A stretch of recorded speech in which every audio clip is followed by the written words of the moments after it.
Hey, what's going on, everybody? It's your boy Jay Banks. This is the Powwow. What's cracking? We've got a bunch of our guys here today. So this is going to be a free-for-all. We're not interviewing a specific company or a musician. We are actually doing the official Powwow, which was the whole point of the podcast in the first place was just, you know, a bunch of guys just getting drunk and talking about the weekly wrap up. So I got my guy AI. What's cracking, bro? Hey, what up? How we doing? I'm excited. I like that shirt, dude. We're gonna have a new version of that coming out at the end of the week. So I'm super excited about getting those. I just printed these up too, man. These native brand shirts. Yeah, they went quick. Sure. They're flying too, bro. That color is just fucking ridiculous, dude. The color. I overheard someone talking. A couple people up at the front, they're like, I love that color of that shirt. I can't leave without it. And they brought up two of them. So, like, yeah, bro. I've had a couple people go, man, this is so Kanye. It's like, all right. So it's like, and it's really, the only difference is like the same thing that my guy Kurt or YOMN's wearing. What up, YOMN? What's cracking, bro? What's up, y'all? What's up? What's up? So he's got the Alabama version, which you're from Alabama. Birmingham, Alabama. And my entire dad's side of the family's from Jasper, Alabama, which is just outside of Birmingham. So 205 is still the area code for them as well, man. So appreciate you rocking that, dude. Yeah, that's actually that's super rare. That was like actually the first one or one of the first ones that we did with the 205 area code. Yep. But and of course we always got Brad back here. What's cracking, Brad? How you doing, bro? So he's actually he's on the computer. So if you guys have any questions for us, if you want to chime in on any of the stuff that we have going on, just comment below. Brad will stop the conversation if he has to. He'll ask the question. He'll get you on. Whatever we have to do to be more interactive with you guys. So. So this today, bro. So how do you want to start this, man? You want to start with the crazy gun violence that's going on? Let's start with the sad shit. And then end with sports, bro. Yeah, that's cool. That's how we should do it. Okay. Yeah, man. So gun violence, dude. So everything that's going on right now, like it seems like Texas is really like the breeding ground for everything that's going on right now with these guns and schools and everything. Now, I don't know if a lot of people know this. I actually grew up in Chicago, which is one of the worst cities in the United States for gun violence, right? Yeah. And even in high school, freshman year. So this was in the 90s, dude. Like they had metal detectors to walk through. Yeah. You know, it's not an end all be all. It's not gonna solve the situation. But there's definitely a reason why you see this stuff happening in Texas or, you know, these rural towns and not a major city like Chicago or Detroit or New York. You know, there's these things that are always implemented in larger cities, I feel like, that have kind of deterred it, you know, not stopped it completely, because obviously if someone's going to bring a gun in the school, they're going to be able to figure out a way to get it through a metal detector. Right. Yeah. But, you know, you don't see that stuff happening in Chicago. And Chicago is one of the most dangerous cities. They call it Chirac, dude. You know, it's one of the most dangerous cities in the United States. But, you know, there's definitely gang violence. You know, there's definitely more gangs there. And there's definitely... Which is different violence than school shootings, obviously. It's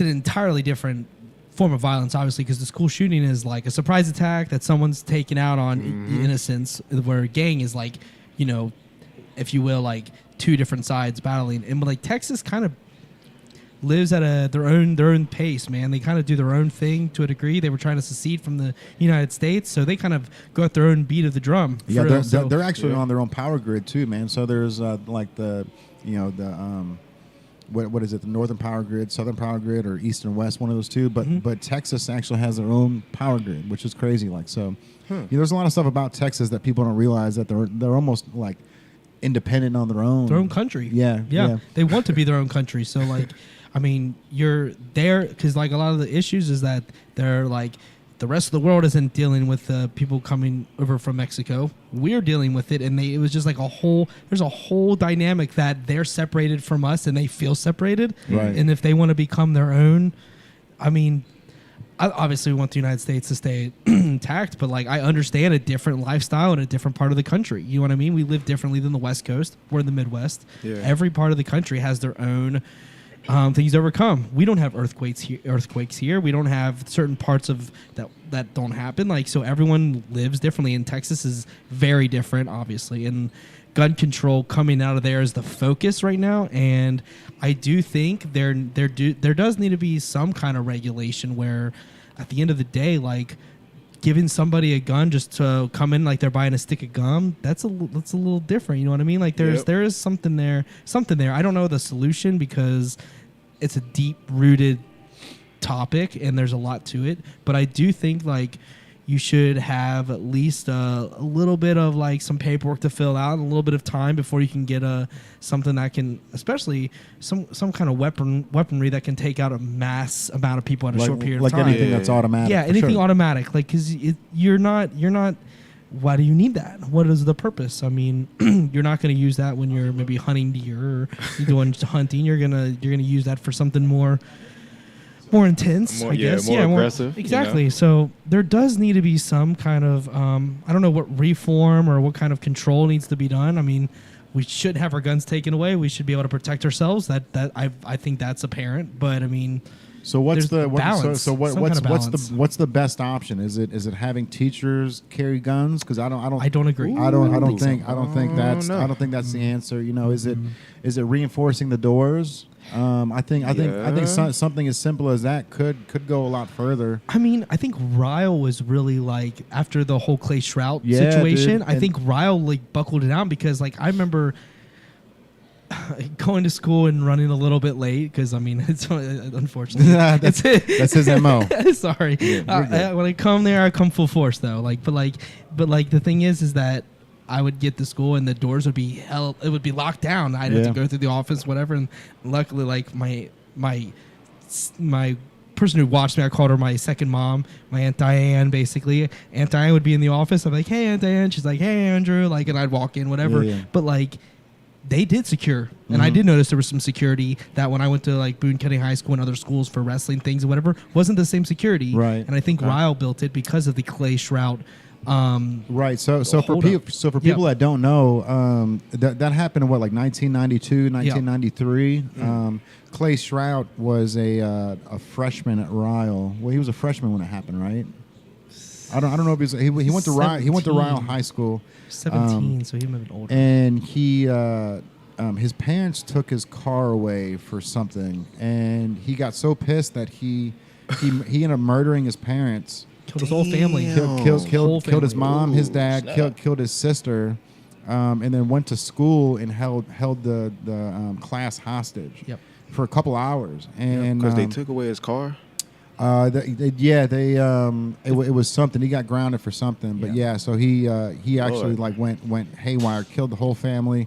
Went to school and held the class hostage, and I think Randy Cooper, was it Randy Cooper? Mr. Cooper, yep. Cooper was the one that and rest his soul, man. Randy Cooper was the whip, dude. He was amazing. He was super Rest dope. in peace. Rest in peace. He did pass my senior year. So Cooper High School is actually named after Randall Cooper. So he was our principal back when we went to Ryle, but he sacrificed himself, man. Somehow he was, what did he do? Just he swapped out the teacher for.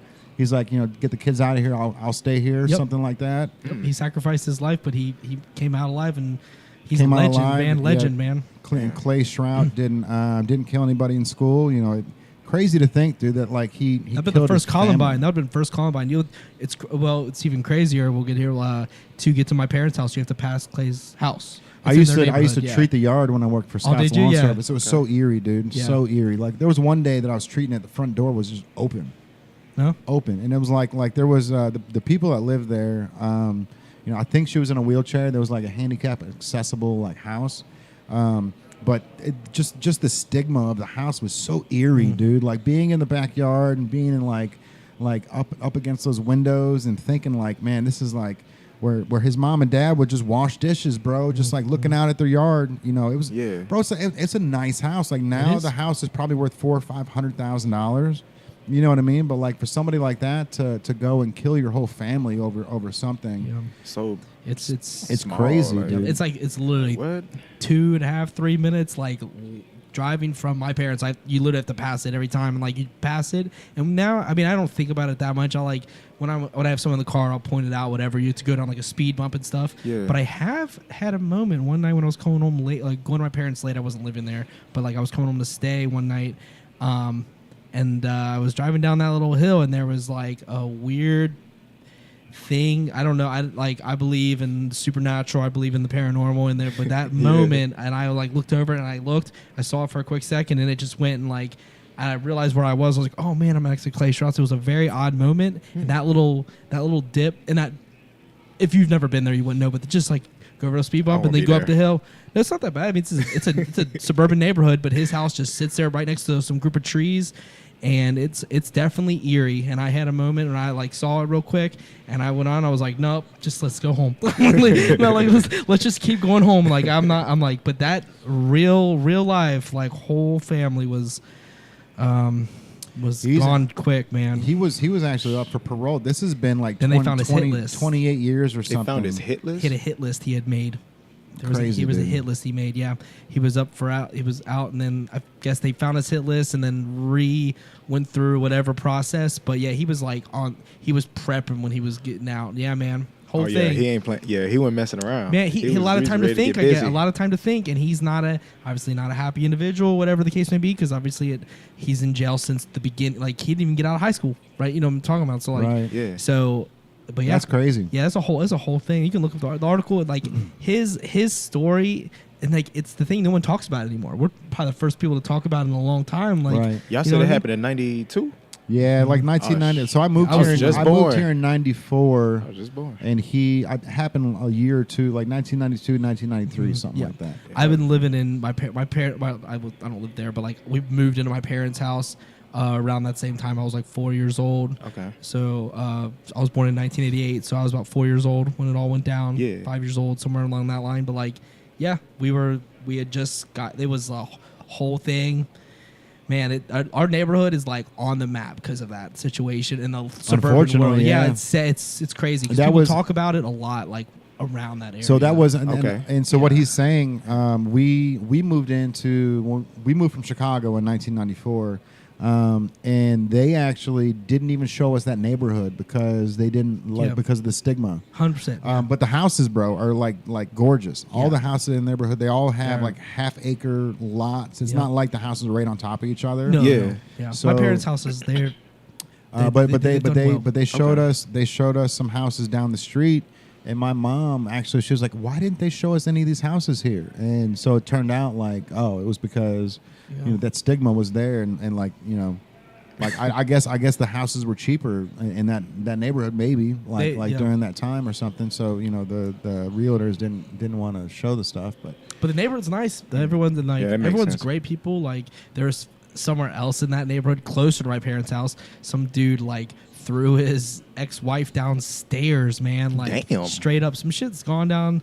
Really, there's some wild stuff that happened in Mount Zion, man. There was over on Indian Hill Drive. A guy killed his mom and dad. In Indian Hill? No. It was in Union, Kentucky, but it's on Indian Hill Road. Yep. Okay. Right off of Mount Zion. So it's not like an expensive neighborhood or anything like that. But the guy was like 40-something living with his parents and ended up killing his parents. So I don't. Yeah, it's a crazy world. I ain't gonna bro, but like here's the thing though, man. Like these moments where people have these, like what the fuck moments, like whether it be killing yourself or trying to kill others, man. Like there's like, I don't know if the kids understand the repercussions of the next 20 years, right? Like, or if you're going to kill yourself, that like it's over. It's a low moment, right? But like Joe Rogan said, it's like one of those things where like, you were down and out, so you went ahead and pulled the chute, like you went ahead and pulled the trigger and like, and I've got one of my best friends. Like I consider him my brother. When I moved to Tampa, he moved with me. When I moved back here, he moved back here. Yeah. He was with me when I bought my first car. He was with me when I bought the house in Dayton. Uh-huh. He killed himself just over maybe 10 years ago, and it was one of those things. He killed himself over a girl, dude. And like this was our dream, dude. Like this wasn't just my dream. This was our dream. Like clothing store, clothing brand, like getting to this point.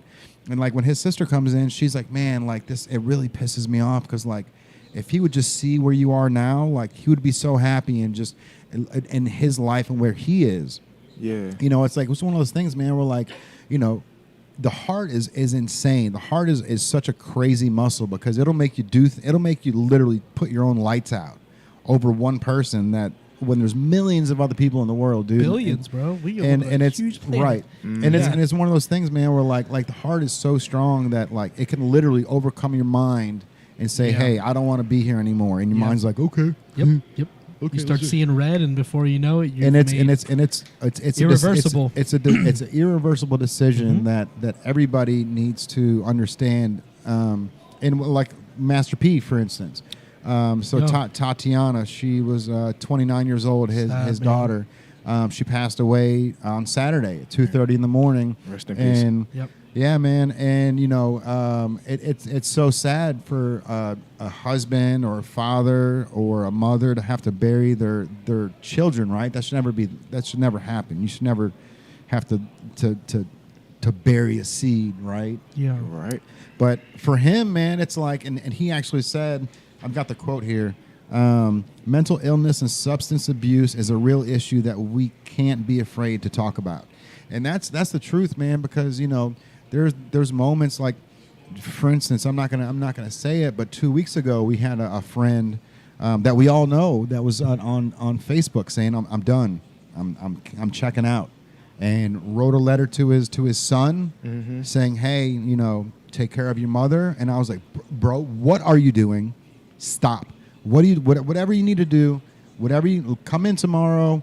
Let's talk about it. Let's talk, bro. Yeah, like or let's not talk about it. Come on in and let's just shoot the shit, bro. Let's just come in here and let's just hang out and have a good time. And he left me on red, and then I contacted a couple other friends, said, hey man, there's an issue going on. And the next morning, I sent him another message. Hey, bro, I took, like, obviously when I messaged him that night, bro, just sleep it off. You know, let's talk in the morning. You know, like you don't have to tell me your issues, right? Just come here and give me a hug. That's it. Right. You don't have to give the deep details. Just have human contact. Have that energy transfer, so that something because right now you're living in a lone moment, right? So you're feeling like no one can relate, even if you were to tell your problems, you don't think that other people care, right? So you have to like give that human contact, give that hi hello to them, so they can just connect. For sure, because bro. if you don't have the connection, man, you're on an island. Right. and nothing good happens on an island, man. Of your own thoughts, bro. Exactly. And your heart and mind, they're way too strong when you're alone, man. Yeah, like you said, the heart's powerful. Like you get broken up with, something happens, and before you know it, you're off into doing the dumbest shit you've ever done. How crazy is that, bro? Like this thing right here can convince this that there's nothing left. Right. There's nothing left for you here. Race is over. You Yeah. lost. Like it's like, come on, no. So, lots of life, man. But on a good note, our friend is doing well. Good to know. Okay. Yeah, for sure. Yeah. For sure. And we love you, bro. Yeah, shout out, man. Shout out. Yeah, whenever you want to come back in and hang out and be a part of it. And that's the thing. He came in the very next day, and he actually like came in with his son too, which is cool to see. And I was like, hey, bro, like, nice. yeah. Good. And that was one of those things where you're just like, dude, just keep at it. Like you know, keep it's always darkest before the dawn, dude. You know, and that's one of those things like.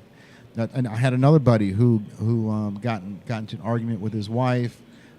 He actually hit her, and he killed himself, bro. Like you know. Dang. So that was one of my friend's brothers. So you know, domestic violence is obviously never something to you know shy away from or to laugh at. But you know, to kill yourself over, you know, like that does so much damage to their kids. You know what I mean? And to her, you know what I mean? And so he jumped off of the Purple People Bridge. He just man. Like the bridge right here? Yep. No, it's not the Purple People Bridge. The big the Blue Bridge, the 471, the Big Mac Bridge, the yellow one. Oh, okay. 471, right next to the Purple People Bridge. Lord. But literally, he was driving and he just pulled the car over right in the slow lane. left his wallet and his cell phone in the seat and jumped over. Doesn't know how to swim. Ironically, his dad died in the Ohio River when he was 2 years old. Oh man. He fell. That's wild. So he fell in the water, and How did he fall in the water? 2 years old. They were in a boat. Okay. He fell overboard, and their mom was pregnant and yelled at their dad to save John, and she was like, "I'm gonna jump in if you don't." And their dad didn't know how to swim, so he jumped in and grabbed Johnny out of the water and got him back on the boat. But their dad drowned trying to save Johnny. That's Which is Yeah, terrifying, that is man. terrifying. It's and like I love that family to death, man. They've just been plagued with like bad luck left and right. Yeah. But it's one of those things, dude, where like life is short, and you can't to take your own life over something. It is a tough feat, dude, and it's like whether it's your love of your life or whatever it is, you lose your job or you lost it all. You know what I mean? But it's always darkest before the dawn, man. Yeah. And that's one of those things. Like, we built this store for misfits and for people that have issues and troubles. And that's one thing that I've noticed, bro. Like, while I'm here, man, like when people have like home issues, bro, they come here. They come here to vent. They really do. They really. Stress relief.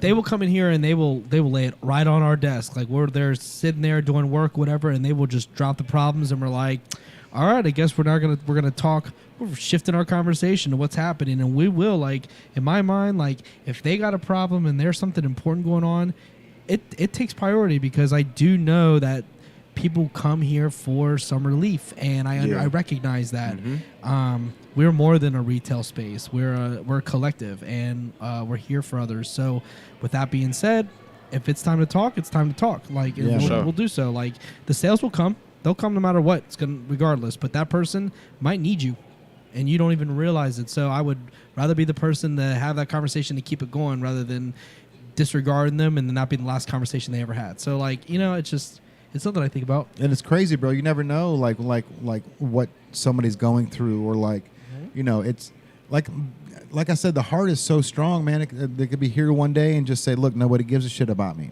You know what I mean? 100%. And just the next morning, they didn't realize that there's a whole outlet of people that want to listen and want to care. And that's what this place is for, man. We get these kids coming in all the time, 12, 13, 14, 15 years old.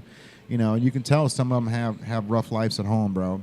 And that the thing here is, like, we're always like, "What up, dude? How's school going? Like, what do you want to be when you grow up?" Like, what I mean? Like, checking up on you. yeah, making dude. sure you're good. Just making sure their mental's right, and just one thing my dad always did to me, and I always do to Aslan, and it's funny. My dad, every day I'd get home from school, he's like, "What'd you learn today?" And I'd be like, "Nothing." And he's like, "You didn't learn one thing today? Like, not one? Like, you were in school for 8 hours and they didn't teach you one new thing, dude?" Yeah.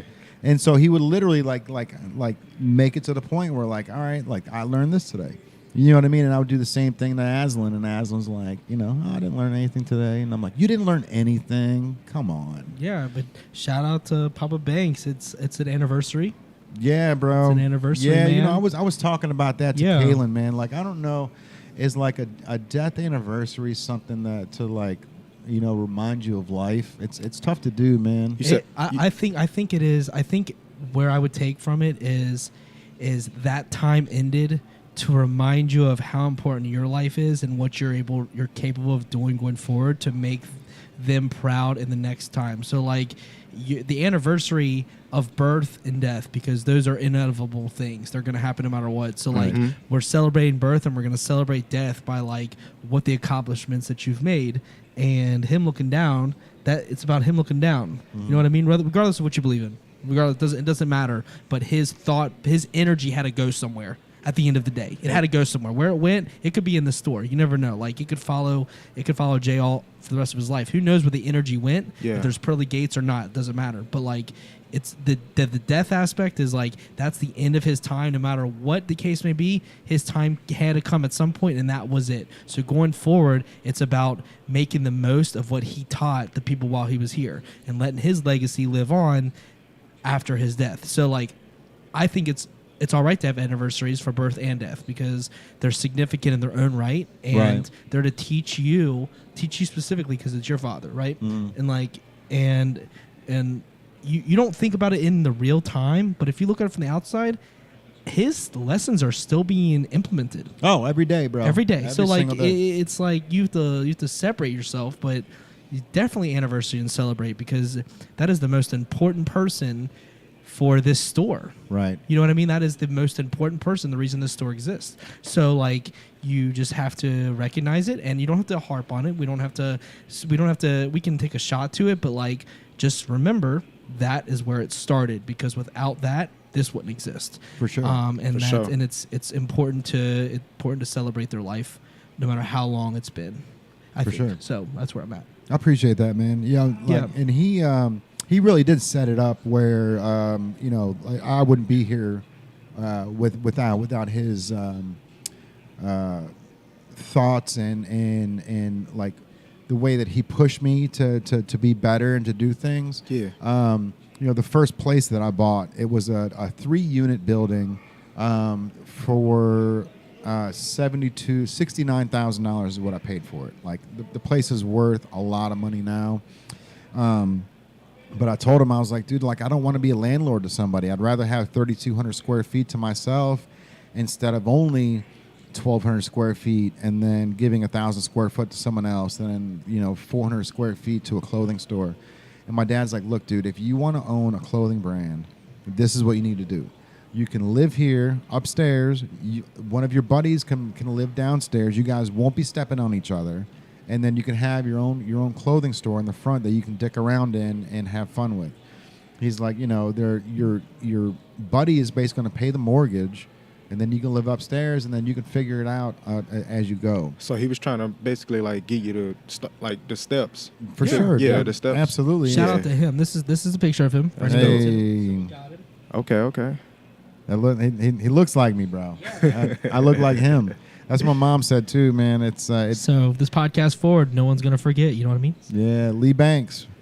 So it's been 10 years, man. So he passed away 10 years ago, and I wish he was still here because I would be so much further along. You know what I mean? Like it wasn't expected. He died out of nowhere. I wasn't ready for it. None of our family was ready for it. Right. Yeah. But it was one of those things, man, where it's like, all right, you got to put your big boy pants on now, dude. You know what I mean? Like, you're the man of the house. And I wish if I would have known that I had ample amount of time left, like, I would have picked his brain on every single thing I could have thought of, right? But, like, you don't get a chance to do that until you look back later on and you're like, damn, all right. So then you start remembering how he was. And then, like, for me, like, everything reminds me, like the things that even the way I cough sounds like the way that he coughs. So it's like everything that he's done is like kind of implemented to me in a way. And I know I've said this on a podcast before. Like my mom has done Adobe Illustrator, but before Adobe Illustrator was even a program, so she would have to literally cut stuff out and cut and paste on an actual piece of paper. And then my dad printed the stuff. So I'm actually doing everything that they're doing, just in my own lane and putting it on clothes instead of onto newspapers. Yeah. Right. So it's really cool that, even though I didn't get the last 10 years with my dad that I wanted, I've implemented everything that he's taught me and everything my mom's taught me. And I've created my own lane without working at the printing company. Yeah. You've mixed colors and his colors in the mix. That's kind of how I would view it. I like the way that sounds. Yeah, for sure, man. That's where I look at it. For sure. But yeah. Is this here comes our bags delivery. right now. Brad, I think those are our bags. Special Nice. delivery. Yeah. We're getting low. It's a good problem. Right, Yeah. for sure. I was burning through them on Sunday, man. Like, I was like, I'm running low. I gotta hope going I on, can get man? through tonight. Appreciate you, bro. For sure. Good All right, weather. man. People What's the answer when it comes to school shootings, man? Do you think it's because you're right, Ryle definitely had that lockdown thing down. Like after Trust me, I know. after like 8:05, you couldn't get into school. No, you could not. No, it was even later. Earlier. We had to be in homeroom by earlier than that because 8:05 we were already out of a seminar. So right. like, but it was, I thought it was like there's a couple point, minutes after 8 yes. was like when all the doors locked. Yeah, or everything whatever. locked. Yeah. But I'm talking about the main doors to enter. So like right to enter the school. Yes, exactly. Like it is what it is. Would you have to press like a button or something, like a buzzer to get in, or like? No, you just had to go through the office, and then they I guess there was a buzzer thing, but like they let me in every time they saw me, whatever. But like whatever. But we did all right. But like it's just so I'm a night person. Come on now. But like so. They would buzz me. They would let me in, and then they would say hi to me, and then I would just go straight to Miss Recton's class, and I was a wrestler, so I was always like doing wrestler things, spitting bottles, and like trying to do whatever I could to lose weight at the time. But like, I would be getting in there with all my clothes on, sweating. Garbage bags under Dude, your, I was. your pants. Oh, you did the garbage bag thing? I did my fair share of losing weight. They said it make you like sweat, I would more. Sweat dude. I would literally run every night. I would run like 3 miles through my parents' neighborhood, all the way past Glacial's house. Yeah. Okay. I would run it through all the way to my friend Ryan's mailbox and run his stop sign. There's a stop sign, and I'd run all the way back, and I would do what it took. I would sit in the bath and heat my weight out because I had to lose I was losing a lot of weight between Wednesday and Saturday, and then Saturday wrestling tournament, and then Sunday I would be eat what I want, and then starting Monday run. I missed like every Thanksgiving meal, all of high school. I never ate Thanksgiving, so except my freshman year when I was naturally 100 pounds and I didn't worry about it. But sophomore, junior, senior, never had Thanksgiving. Moms got mad at you? No, they understood. Okay. They understood. I was committed to it. I told you, if I'm there, I'm there. We're there. Like it's like, why be half in? I didn't love it. I wasn't passionate. I was just good, and I was at the right weight, and it worked for me. But like, I didn't love it. It wasn't. I was music focused, but it was a sport that kept me in shape.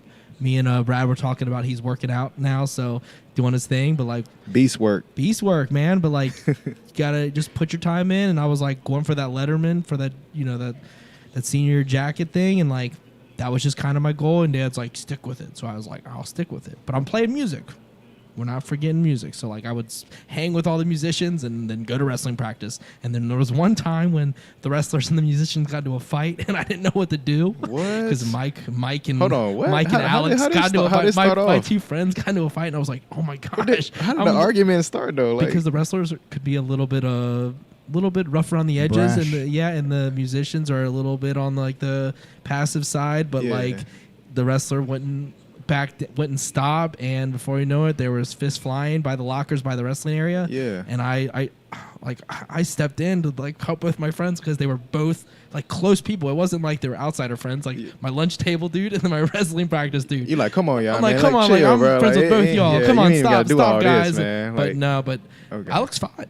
My musician friend, he fought him, and the wrestler obviously won. Because he's fit, dude. He's big. He was way more like bigger than me, and at the time, but Alex took it. They just went at it, and at the end of it, the principal stopped it, and then they both got in big trouble. But like, of course. But they're both my homies. It was a very weird situation. Were they able to like shake hands? No. So it's still like I don't know. That was like 15 years ago. Oh, tight. But like, it was just like it was a weird situation that I was in like my junior year of high school. My lunch table and my wrestling practice buddies were at each other. I was like, oh man, what do I do? Like, because no one else was friends with the musicians, just me. That was like the whole team was all athletes and they were with their crew. I was just with the guitar players. Yeah. They're just a different breed. So. Isn't that weird though? Like, is that a Kentucky thing that athletes stick with athletes, musicians stick with musicians, or is that just like I think that's a everywhere. high school thing? I think everywhere. I think it's a high school thing. Yeah. It's everywhere. Yeah, I was just more passionate about music, but I was on the wrestling team, so you bond with the guys on your team because you're in the locker room. For sure. Yeah, so you're close. But I'm like really close with all my band guys. We literally had band practice. It's just like two different worlds. You were in two different worlds. You know I was just there. Like, like exactly. I know what you're saying. And I was really pulled out because they're like they're homies. Like because there was a bunch of people there. It wasn't just a few of us. There was like 30 people in this little hallway, and there were musician guys and wrestlers all on the same thing, and they were all bickering. And I was like, what's going on, guys? Come on, like, can't we just be? Can't we always get along? Right? And they didn't get along. Nope. You know how that, like in high It is school, a like mess. during lunchtime, Yep. all the athletes, like This was high right school after I went school. to. This was Oh, right it's after school. after school. This was like immediately I know it be when school happening ended, during yeah. lunchtime too. Like lunchtime, Oh, yeah. all the jocks they sit together. Yep. You know what I'm saying? Yeah. The debate team they sit together. Yep. Cheerleaders they sit together. Like everybody got Yep. their own group. Yeah, And I, you know I sat with what I'm saying? I sat with my musician friends, but my wrestling group. I was on friends with this football team too. I could have sat with them, Yeah. but like I had more fun talking about like the next album that was coming out. Right. That's what we wanted to talk about, and that's where I wanted to be.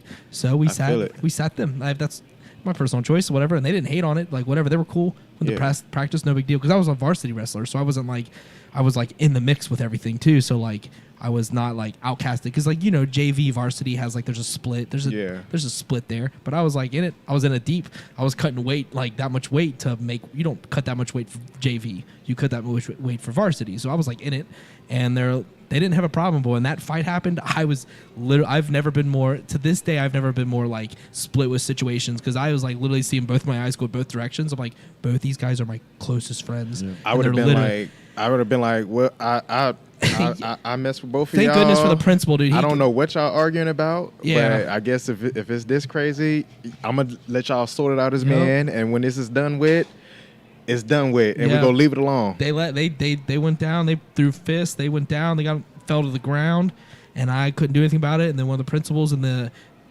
Rao actually had a cop that was in school, and he broke it up too. So Oh, yeah. so I guess that's another thing that mentions the school shooting because Rao had a police officer there all the On-duty time. officer, yeah. So like that could have been a result of the Clay Stroud situation. Now that we're talking about it, because I remember him showing up to a lot of the things. Now that I think about it, bro, when I was in middle school in Chicago, we had this dude named Reggie Richardson, man, this big black dude. He had two gold R's on his two front teeth, bro. Oh yeah, He was the dude in our middle school that just made sure that nobody fucking got in fights. Oh, okay. So that they literally had like he wasn't a police officer though. Like he definitely didn't have like he wasn't wearing that shit.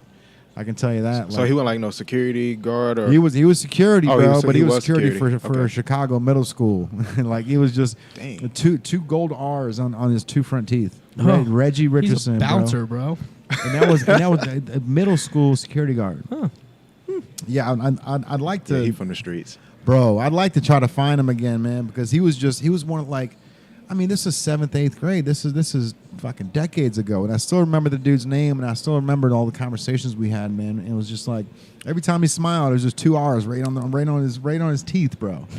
2 gold R's. Yeah, like as soon as he smiles and you hear the sound effect come from somewhere. Right? Yeah, man. That's hilarious. You know, so I'm thinking back on it. I don't know if the security, the police at Rao, I know he carried something on his hip. I don't know if it was a gun or some kind of like maybe taser Mace or something. Maybe yeah. and he did have something on his hip. Now that I like visually and thinking back and like remember he had like he was an older guy, like grayish hair, but he was always there and he was always on the corner of things. So he's watching it and like I don't even like now that we're talking about it as like adults growing up, but like thinking about that's probably why he was there. 100%. In the first place was because the Clay Stroud thing, which we don't think about in the time. We're just Never. there at school, Yeah. and he was always on the corners. Always, he was really nice dude. But like he did show up for those situations, and I don't know if he had a gun or not. If the gun because that's a big thing to bring a weapon into school, even if you're a security guard. Right, and that was one of the things. Like I was watching a video, and there was 3 teachers that they all had 45s, and all 3 of them. Wow. And you know, he's like, well, "What are you carrying?" He's like, 45. Pulls it out, shows the guy, and then news reporter goes, "What do you have?" The guy goes, 45, and then the PE teacher, I got a 45. And it's like, Jesus Christ, dude! Like I get it, but like. Is having a gun in the class every single day a smart thing to do as well? And I can't sign off on that. I'm not. When you I'm not when you have to get your gun license, you have to take like a test, don't you? Uh, To make well, sure that so- you're good, like in the so- head, so to be able to carry it on your waist or whatever. Sometimes, bro. So Ohio just passed the law where you don't have to have a carry and conceal license, Yeah. and you don't have to have any prior training. to carry a right, gun. yeah. And at that point, Just buy one, dude. at that point, I'm thinking, bro, that's now you're going down a thin gray line, because this is like you're letting people carry guns that don't even know how to use it. Exactly. And then you're letting them carry it in their car, because this is, the carry and conceal thing is. Yeah. So it's like, I told Kaylin, I'm like, bro, this whole road rage thing, like, if somebody cuts you off, no more flicking people off, no more doing this stuff. Because like, you don't know what they going through. Because you don't know what they have. No. Especially like, Yeah. You don't know what they going through. Like Well, they yeah. just might if it's in gridlock traffic and you flick, they might just get out the car. You don't know what might happen. Bro, you ain't going anywhere fast. So Yeah. like, yeah. Like, you It ain't no game. go to Walmart, buy goldfish, and buy a gun. Like, that's what's like. You know there, what I mean? there was a killing on 75 over off of Fort Mitchell's exit, where there was road rage, and the guy that instigated it came up to the car to fight the dude, see? and the dude had a gun and shot the guy and didn't get See? arrested, didn't get committed for murder, What? nothing, because the guy came at him saying, "I'm going to fucking kill you." Defense. Yeah, and so the Self-defense. guy had his carrying concealed, and in defense killed the guy before he was able to kill him. But like, I mean, these situations, man, it's like, everything's going on, and it's especially high alert. bro. Well, when you're driving, you're always on high alert, right? And so you're already like, your senses are already high, and you're already alerted, and you're making, everything's going on and left and right, and so when somebody does something, like, you're already stressed out. So when somebody cuts you off, you're like, fucker, you know what I mean? Yeah. Like, but it's like, you don't need to be doing that anymore, man. Not at this day and age, because there's so many like road rage instances, or people that just don't give a fuck.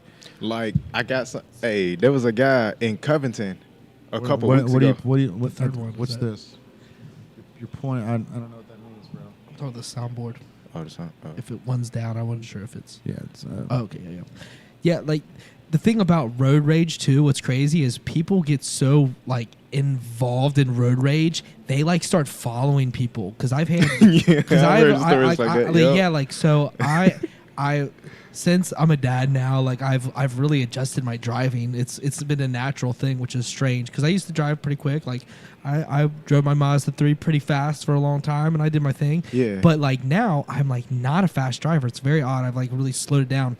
But like back when I was quick, I would like zoom in, and I know people get like all butthurt when you're just like passing them. And I've had people follow me multiple times. I never understood I'm like, that. what are you doing, man? Like, just Yeah, let me I go. never understood that, Like, let me for go. real. What are you trying to Like prove people something? be driving slow, and then like if you jump in front of them because you got somewhere to go, they'll get mad at you. Yeah. But it's like, right, but what's in their car at the end of it? You know what I mean? Like, what are Yeah. they? How mad are they? Are they having the worst day of their life? And all of a sudden, this guy's gonna trying get to- my wrath. maybe they think you trying to like show them up or something. I don't right, know. right. Like, but I don't nah, know. not like that. I ain't worried about you. I just gotta get You somewhere. gotta go somewhere. Like, Shit. like, The people got things to do. Right, I'm late You know, enough. like, I got places gotta to go. People go. got things to do, places to go, all that. Yeah, Like, but people get like in their head, and if they're in their Yeah. head, and they're able, if they're carrying, and like we live in an uncertain world with people with now we live in an uncertain, stressful world. We're still like dealing with post-pandemic, even though we're in the.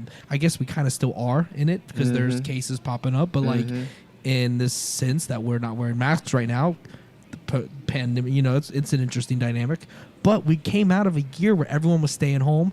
There was a lot of stress, and people are putting that in many different lanes, if you will. No pun intended, I suppose. But like the families that. The Yeah. families that got people, when the families don't get along, well, y'all gonna have to get along now. Yeah, you're gonna Because have the to whole world shut down, so you're gonna have to just deal with each Try other. to deal with each other. Yeah, Go all be one happy family. Right? Because normally people deal with each other, but they get to go and they get to Yeah. go watch their own show on their Netflix, on their own TV. They go wherever they want. But now you got to stay home, and everyone's eating all the same time. But like, we've dealt with that stress for a long time, and some people handle it better than others. I mean, there's cabin fever, and when cabin fever really messes with someone's head. Yeah. Cabin Oh, for fever. sure, bro. Cabin fever that's made people suicidal many times, and like it's what do you do? How do you react when someone's dealing with it not how you would, and they go to the extreme? They're carrying the weapon, and you're now a product of a situation. You know what I mean? So easy to think about the fact that we live in such an uncertain world, but at the same time, it's easy for someone to get a weapon and to take care of whatever reform is. It's so do hard. do you think these kids are doing it because of recognition? Like I'm gonna be the next, mass murderer that's on every news channel across the nation. I could see something like. I saw a movie on Netflix. I can't even remember the name of the movie, but it was about this kid. He wanted to go viral, like real bad, and then it got to the point. I can't remember the name. It got to the point where like he was like murdering people, and then but like doing it on live, and people just kept wanting to see more and more and more of it. Oh, you know wow. what I'm saying? So he just kept following the wave and kept doing it. I'm like, yo, that's sick, man. Like, I can't remember the name of the movie. I know it's on Netflix though. Yeah, So, man. I don't know what somebody the out there answer seen is, the man. movie, so they probably know what I'm talking about. Yeah, for sure. But the Yeah. fact that this this adult goes and kills a group of children, man. I mean that's something that just is a puss move on all events. You know what I mean? Hell yeah. Like if you have such an issue that you need to go and kill somebody, but let alone go and take it out on children instead of like trying to, I mean, not saying that like even going after somebody your own age is okay, but like in elementary school, dude, Right. like Yeah. what's in your mind that doesn't realize that every person that you kill is permanent. It's not permanent to just them. You're affecting the mom, the dad, the sister, the brother, the aunt, the uncle, the grandma, the grandpa, the like everybody in that entire family is going to be changed forever. Not just a week, not just a day, like their entire life is changed forever. When I hear stories like that, I be thinking like, how does not like, as far as like his family goes, like, how did he shot his even- grandma on the way out. He shot his grandma at the house before he went to the school to kill all those kids. So he tried killing his grandma. I'm just like, how no one like saw the weirdness. You know what I'm saying with it, Bro, Like like, before everything popped off. And they probably did. They probably did see the weirdness, and that's one of those things. Like a lot of people, for instance, dude, I was living in Union. I was working for Scott's Lawn Service, and I saw a house on fire, and I almost didn't call 911. Oh yeah, this story. I yeah. literally, so I drove past the house, and there was smoke coming out of it, and I stopped, and I was like, should I call 911? I'm like, no, bro, somebody's must have already called 911, right? Like this, it was 7-8 o'clock in the morning. This house is like starting to become engulfed in flames. Yeah. But I decided to call the police anyways. So I called 911, and they were like, no, we haven't heard anything.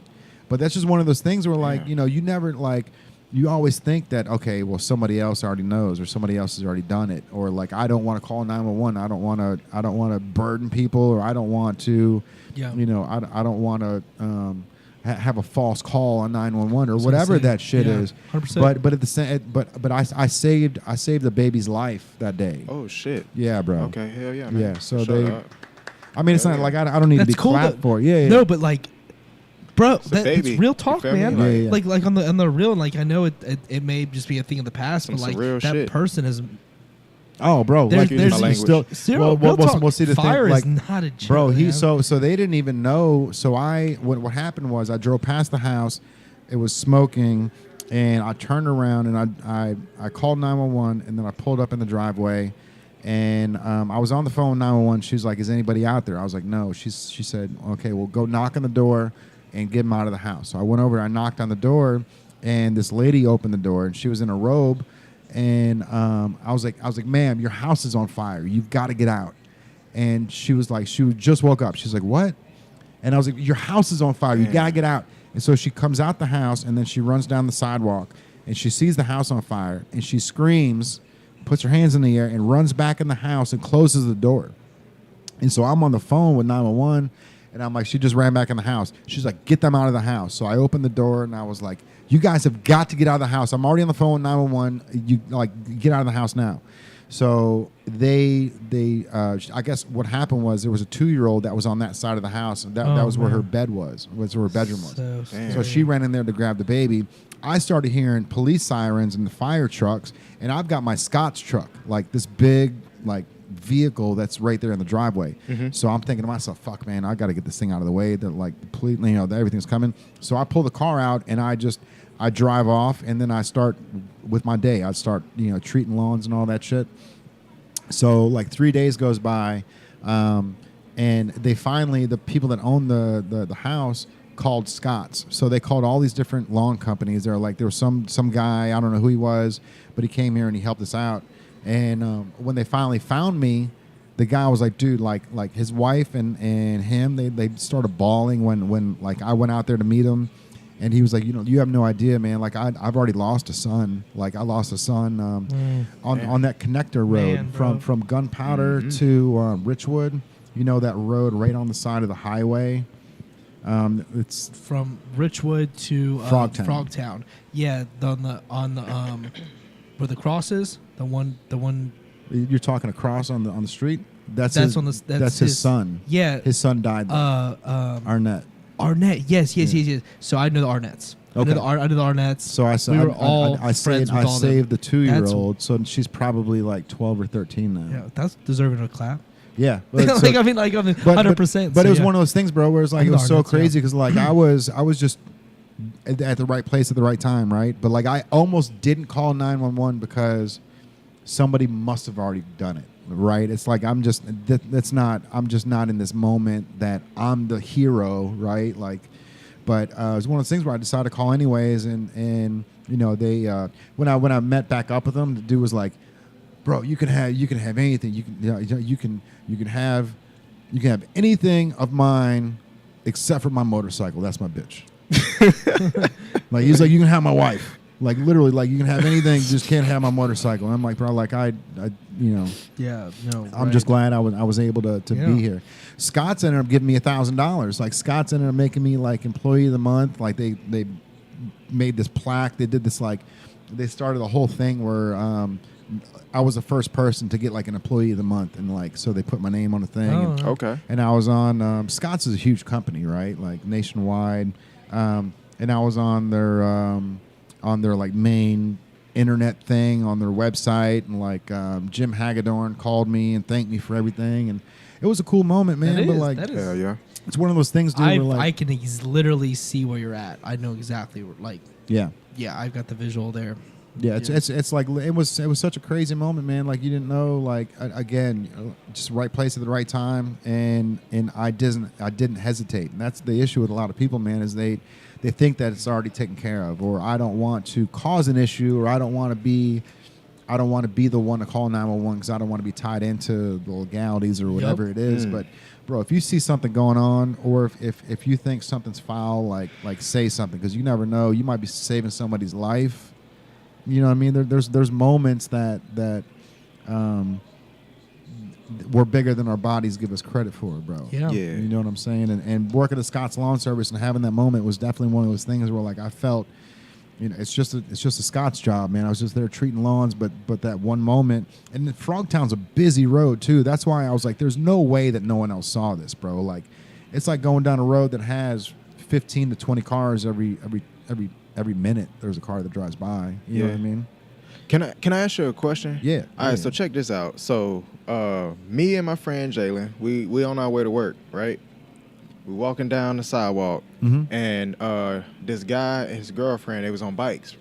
This is, you know how you go over that little bridge right by the Red Stadium? It's like right there. Yeah. Like you go. So we on our way over here though. You're talking the Roebling Bridge, the singing bridge. That's like. No, not that one, but the one after that one, before you get to the Purple Bridge. You know, the one that it take you around the circle. Yeah, that's the Roebling Bridge. It's like you can actually see through the bottom of it. Not that one. Like the one in Covington. Yeah, that goes past the Newport Aquarium. Oh yeah. By where the Ferris wheel was. Yep. Mm-hmm. We walking right, and this dude was on the bike. His lady was on the bike, and I don't know. We don't. He drove in the street. He got hit by a car. I'm gonna just cut to the chase. He got hit by a Was car. it Tyrell? Oh. Nah, it went. He did get hit by a car. He's gotten hit by 3 cars. Yeah, Damn. Tyrell's Let's get been that hit by right. cars. Yes, 3 cars. He's gotten hit by 3. Like what? Yes. Riding what? Skateboard and shit. Bike. Bike. Bicycle. Yeah. Yeah, I'm gonna have to talk to Tyrell, man. Yeah, he's got stories. Got to Yeah. talk to Tyrell's him got- about the importance He of got life. stories. He'll be here sometime, I think. So, yeah, he got stories. Yeah, we're trying to get him to the next level, man. We're gonna make sure we make that happen for him. Yeah. for sure. Yeah, the guy, he was on his bike, and I think whoever was driving the car, they had to been texting the driver, because it's like, how could you not see him? You know, Right, yeah. we walk in, all we hear is a loud bang. I thought that the car ran over a pothole or something, you know? Yeah. And then we Yeah. just happen to turn and look right, and we just see a bike in the air, dude doing flips and shit, like. No, you're good. You can curse. Okay, You're yeah, good. like Yeah, dudes yeah. doing Yeah, flips, yeah. and Yeah, you see feel what me? you want, And yeah. we ain't know what to do. He's like, my bad. We ain't, Right, yeah. we ain't No know worries, wh- yeah. We ain't know what to do. But then we was talking about, like, we was like, well, we're not the ambulance, so Right, we ain't you're know not- what to you're do just- for real. You're the So we, civilians, bro. yeah, we kind of like, hey, we still got to go to work. So we just Right. kept going, you know. But then we was talking about it. I'm like, bro, like, do you think? Because I know you can ride bikes and scooters out in the street, but I'd be like, yo, I think that's more dangerous. I think like you need to be on the sidewalk for real. And that's a good You know what I'm point saying? too. And I because- know it's the law that you can ride them in the street, but I still think that's dangerous, though. You know what I'm saying? Well, I think the dangerous part is that they don't. They didn't teach everybody how to use the street bikes, the limes, the birds, all that stuff like that, and they all came out.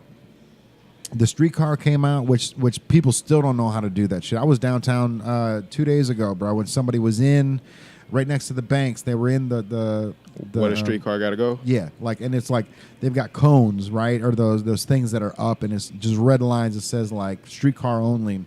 When somebody's just sitting right there waiting for that light to turn green, it's like, but at the same time, you know, they released the streetcar and then the lime scooters. Actually, the birds were first, then the limes. Yeah. Actually, the red bikes were first, then the birds, then limes.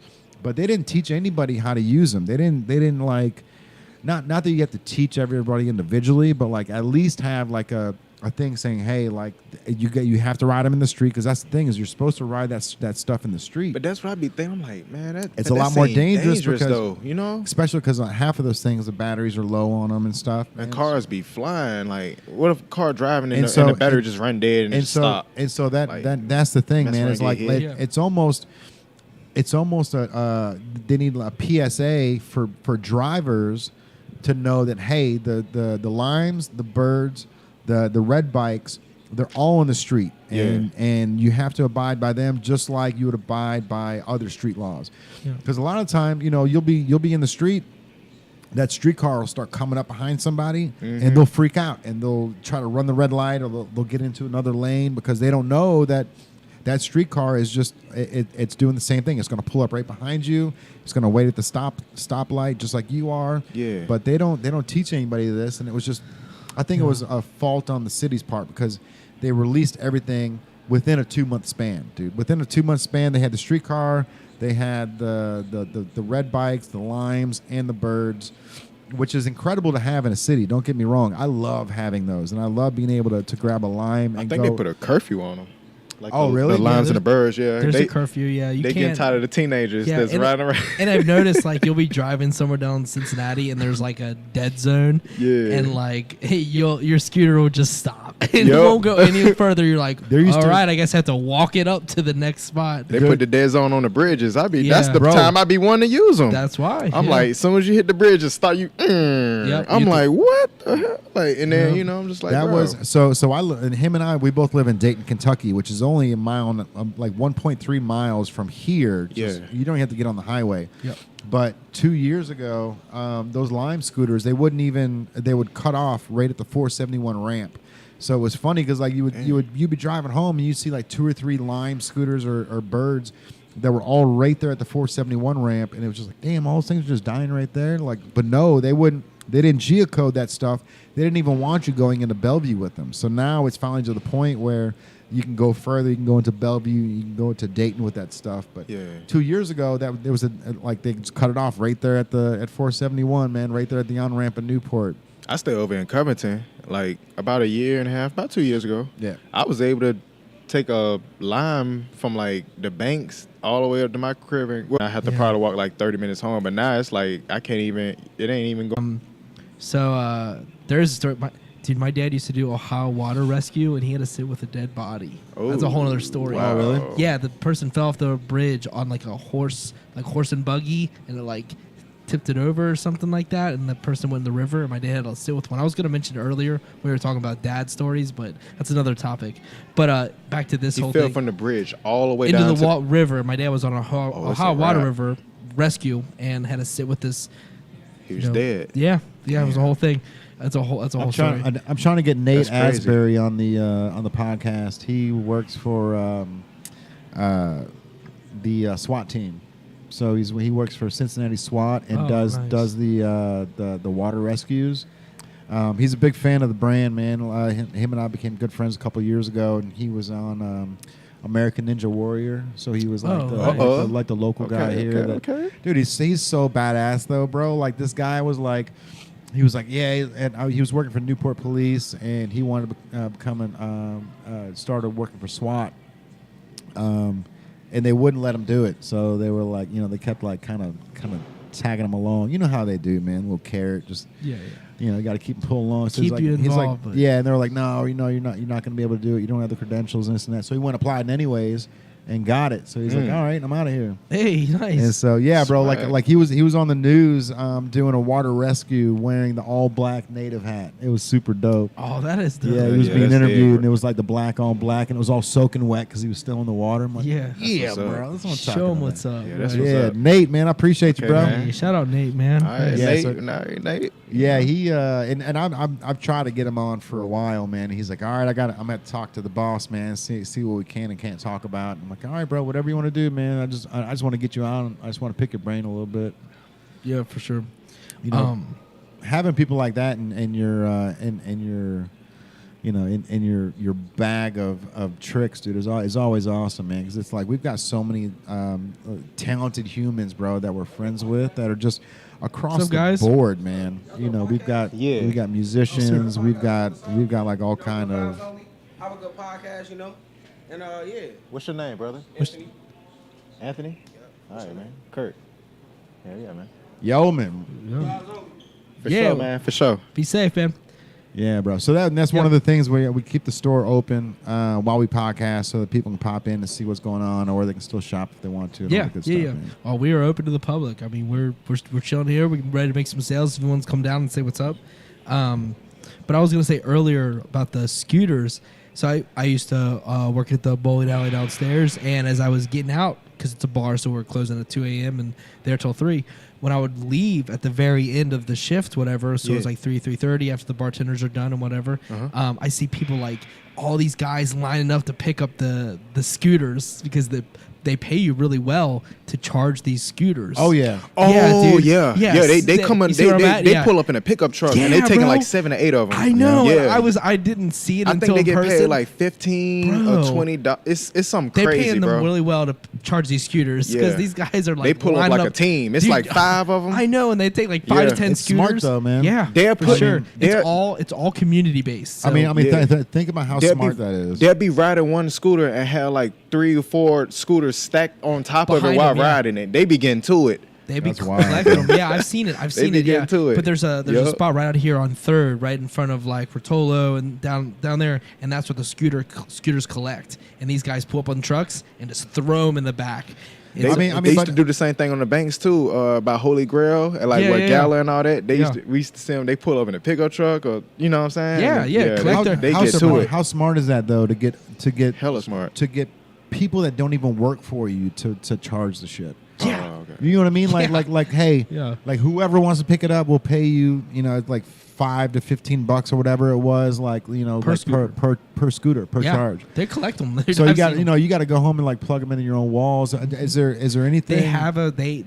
You do get a certain charger thing though, so they do go through a process to get the equipment. I think so. There is a process. Because I was going to say, like, it's not like you've got just a bunch of like power cords at the house. You have to get the stuff. A friend of mine said some of them they're like a storage unit, and with the chargers, and they'll do it like that. That's smart. Yeah, a friend of mine told me. You know Bro, what I'm saying? It's a guy I work Because you're getting with. paid while you So- really sleep because it's going overnight and you have to return them by like 7 in the morning or whatever the time is. Yep. Yeah. So like, yeah.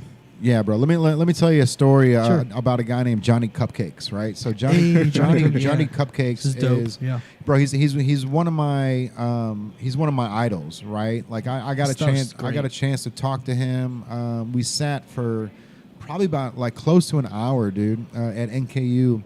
This guy's light years ahead of everybody when it comes to the clothing industry. And he's in the metal industry too. He was in the metal band. Yeah. Yeah. Oh, for real? Yeah. So, yeah. He comes from that industry. and Johnny and, Cupcakes. and ironically, bro, Is that with an S always, or a Z? huh? Johnny Cupcakes? Johnny Cupcakes. With a Z?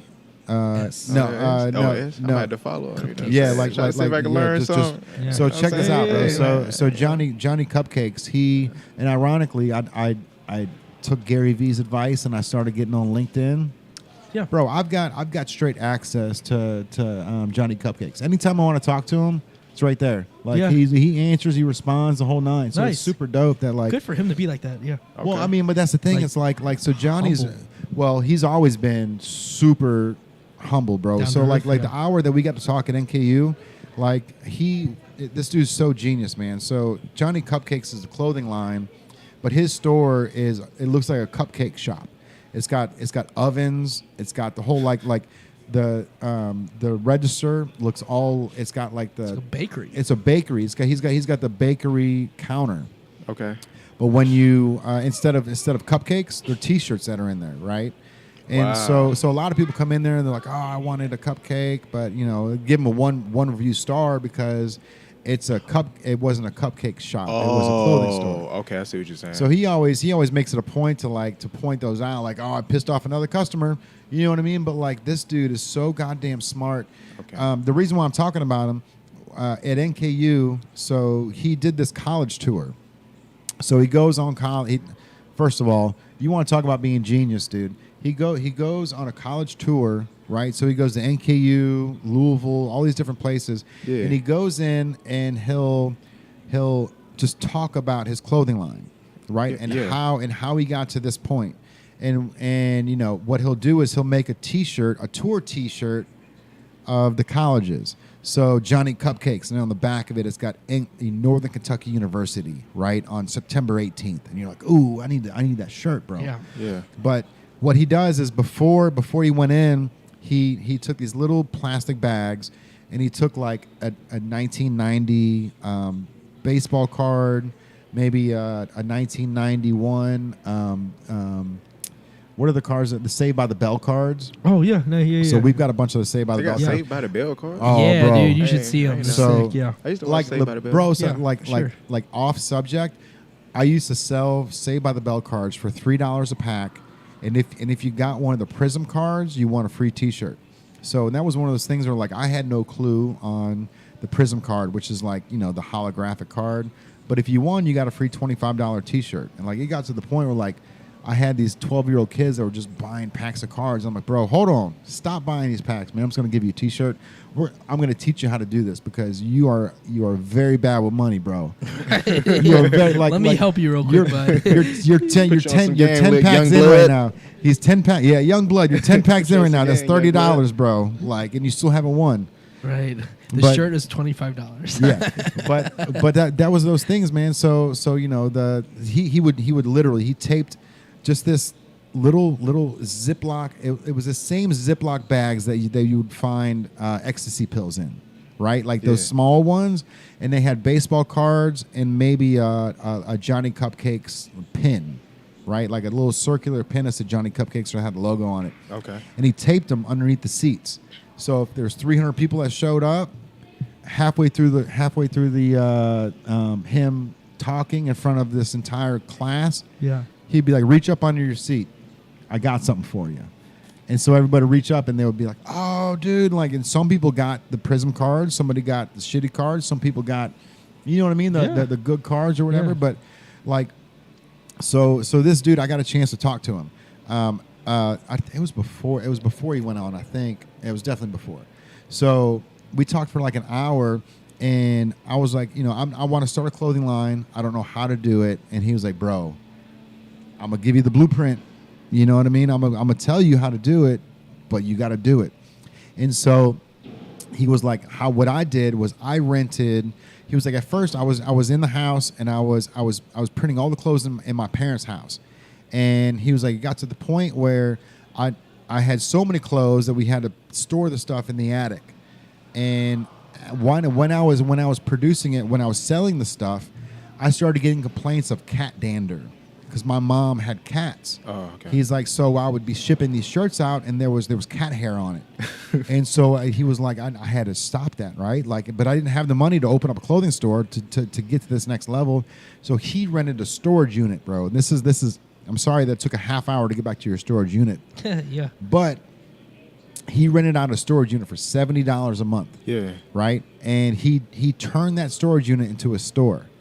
Now this is why I love this dude to death, That's some and hustler like stuff. I barely know this guy, but like his mentality and his drive is so dope. Like he's at the top of the food chain when it comes to the clothing industry because he's always thinking outside the box. But not only that, he gave me every single clue and every single thing, that every trick, I'll call it a trick, every trick that he did to make that storage unit flawless, right? He was like, look, man, that storage unit was only 10 feet wide, 15 feet long, so it was a very small unit. He's like, but what I did was I did black and white tile, sticky tile, super cheap, and he angled it. So it was pointed, not flat like this, but pointed straight back. So black and white tile all the way through the storage unit, which made it look longer, right? And then he took mirrors and hung them on the wall, and then angled them in. So he had mirrors every 5 feet. So he had 3 mirrors on each side, angled down, which made the place feel bigger. Yeah. You didn't feel like you were in a storage unit because once you have these mirrors up here, it gave it more depth, right? Yeah. And what he would do is he would literally say, you want to buy some stuff from me? All right, meet me here. I'll bring you down to the storage unit. So we would go down here, follow me in. So you follow me. I type in a little 4-digit code. We both go in. I open up the storage unit, flip on the light. It's got the Johnny Cupcakes or Native logo in the very back. Mm-hmm. It's got the register in the very back of the store. And then the clothing in the front half, bro. And this was $70 a month is what you charge for a storage unit. So, like, you want to talk about, like, the price of this place is 500 times that. Over 500 times that. Think about that, bro. Like, $70 a month, and you're able to pull in thousands of dollars a week by bringing people in. That's hustler mentality, bro. So like when I first started this brand, there was a storage unit that opened up right there next to Sully's downtown. So you guys probably don't remember Sully's, but I remember Sully's, yeah. Butcher and Barrel. So Butcher and Barrel is down there, is where Sully's used to be. But there was a storage unit that opened up there, and I called them and I was like, "Hey, I want to open up a store inside your storage unit." And they were like, "I don't know if we can do that." I'm like, all right, well, look into it. I want to be able to do this. I want to be able to bring people in so they could shop inside this storage unit. So they ended up turning me down on it, but it was one of those things, bro, where it's like this dude is so goddamn like, I'm sure he didn't ask for permission. He probably just did it, right? Yeah. So like that Ask was for that, forgiveness easier than permission. yeah. So that was my mistake there, was asking in the first off instead of just going ahead and doing it. But so now Johnny Cupcakes, bro, he's got stores in Los Angeles, Boston, Paris. Like the dude's crushing the game, and he's such a humble dude. It's like, you know what? And I could tell those to me, cool. Like I just need to get better at what I do, right? Like Yeah. I'm not like I am 100% down with giving you the recipe to Coca-Cola, right? Because it wasn't given to me, and it took me 12 years to figure out that recipe to Coca-Cola. Right. So if I can cut a decade off of your trial and error and get you to that next level, I'm down, bro. And you just add vanilla Coke. Because I, like, honestly, like I am so confident in my talents and what I do that, like, if any of these guys do get really good at what they do, I'll just get better, and I will make it a point to make sure that I learn stuff that no one else knows how to do, and I'll still teach it. You know what I mean? And then when you get good at it, I'll learn something else, bro. And that's the thing is like I like that competition. And bro, there's 7 days a week you're wearing clothes, right? Yeah. If you wear native 7 days a week, I love you, but it's not necessary. If you wear native 2 days a week and you wear J-Sal 2 days a week and you wear black owned 2 days a week and then you own Nike 1 day a week, let's go. If I'm in the rotation, that's all I need. Shout of bro. love. And I could never expect somebody to fully. It's funny when people like kind of get embarrassed, like if they're wearing black owned or if they're wearing J-Sal, like. You know, I'm like, nice hat, bro. And he's like, oh, sorry, bro, I'm not wearing yours. I'm like, no, I'm saying nice hat. Yeah, like you're supporting brands, man. It's not about native. It's about supporting local. Right. Yeah. 100%. For sure. Yeah, You know what I 'cause mean? There's sure. a lot of time on this earth, and there's gonna be separation. And if you're at least in the rotation, that's more than enough.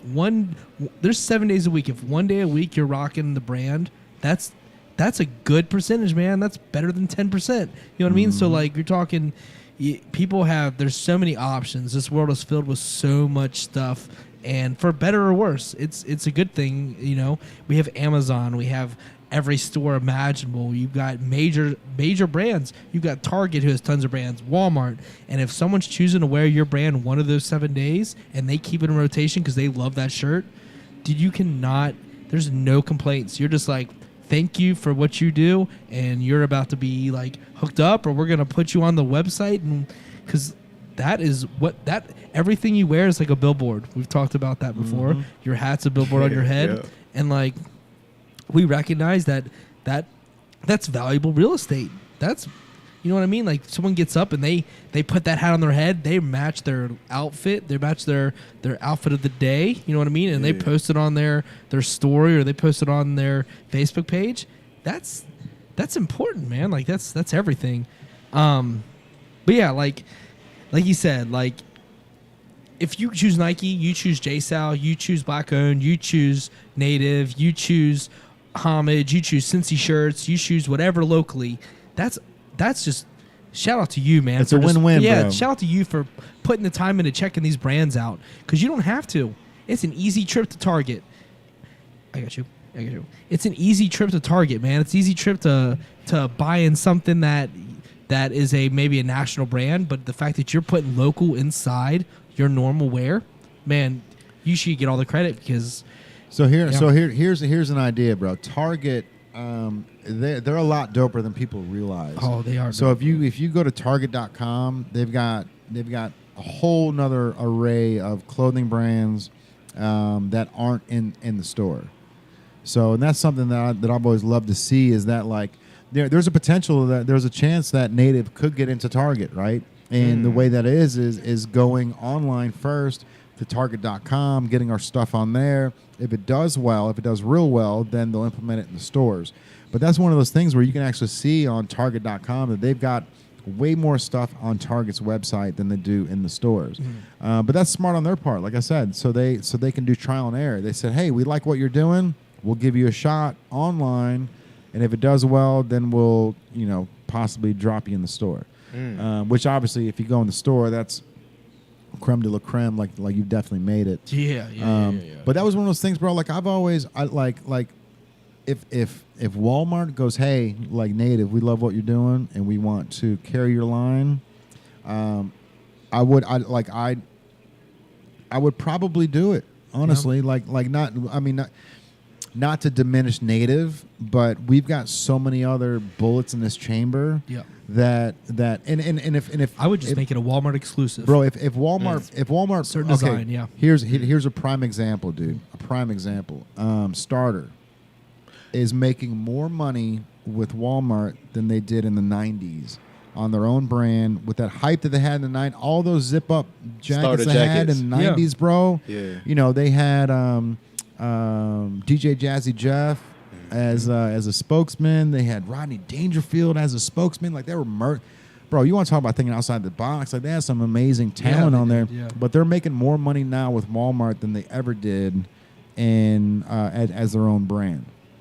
That's one of those things. Like, people hate on Walmart, but for people like us, They need Walmart though. bro.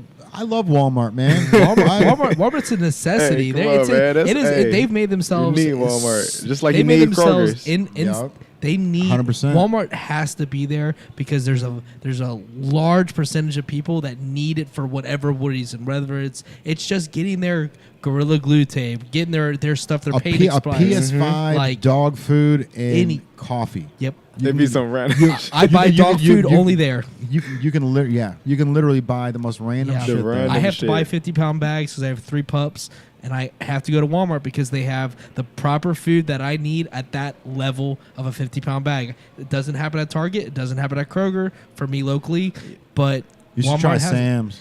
Actually, you know what? Sam's Club could work. Yeah. I Ironically, haven't seen a Sam's Club Ironically, anywhere bro, around Cincy. Florence. same company. Oh, it's one in Florence. Walmart, Okay. Walmart and Sam's are the same company. I know So it's a Sam's. yeah, Sam Walton.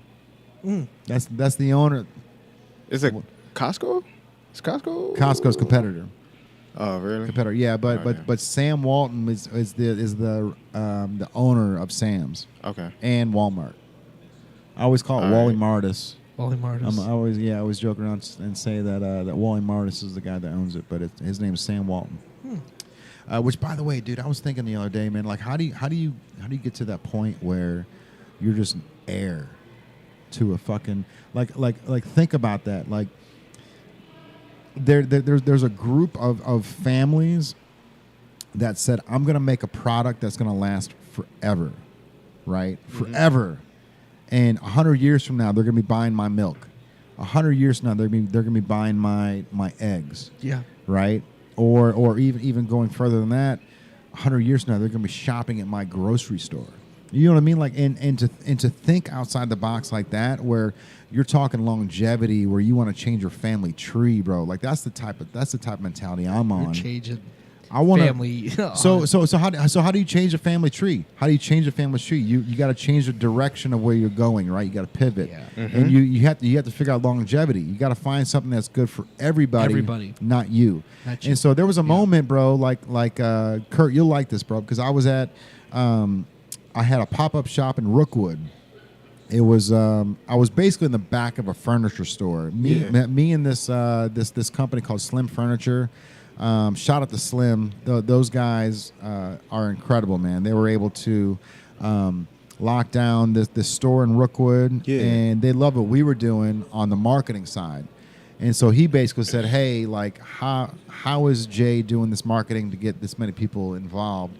Whatever he's doing, we need to steal it and get to that point." So we they brought me in, and I was in the back of a furniture store there in Rookwood, dude. But man,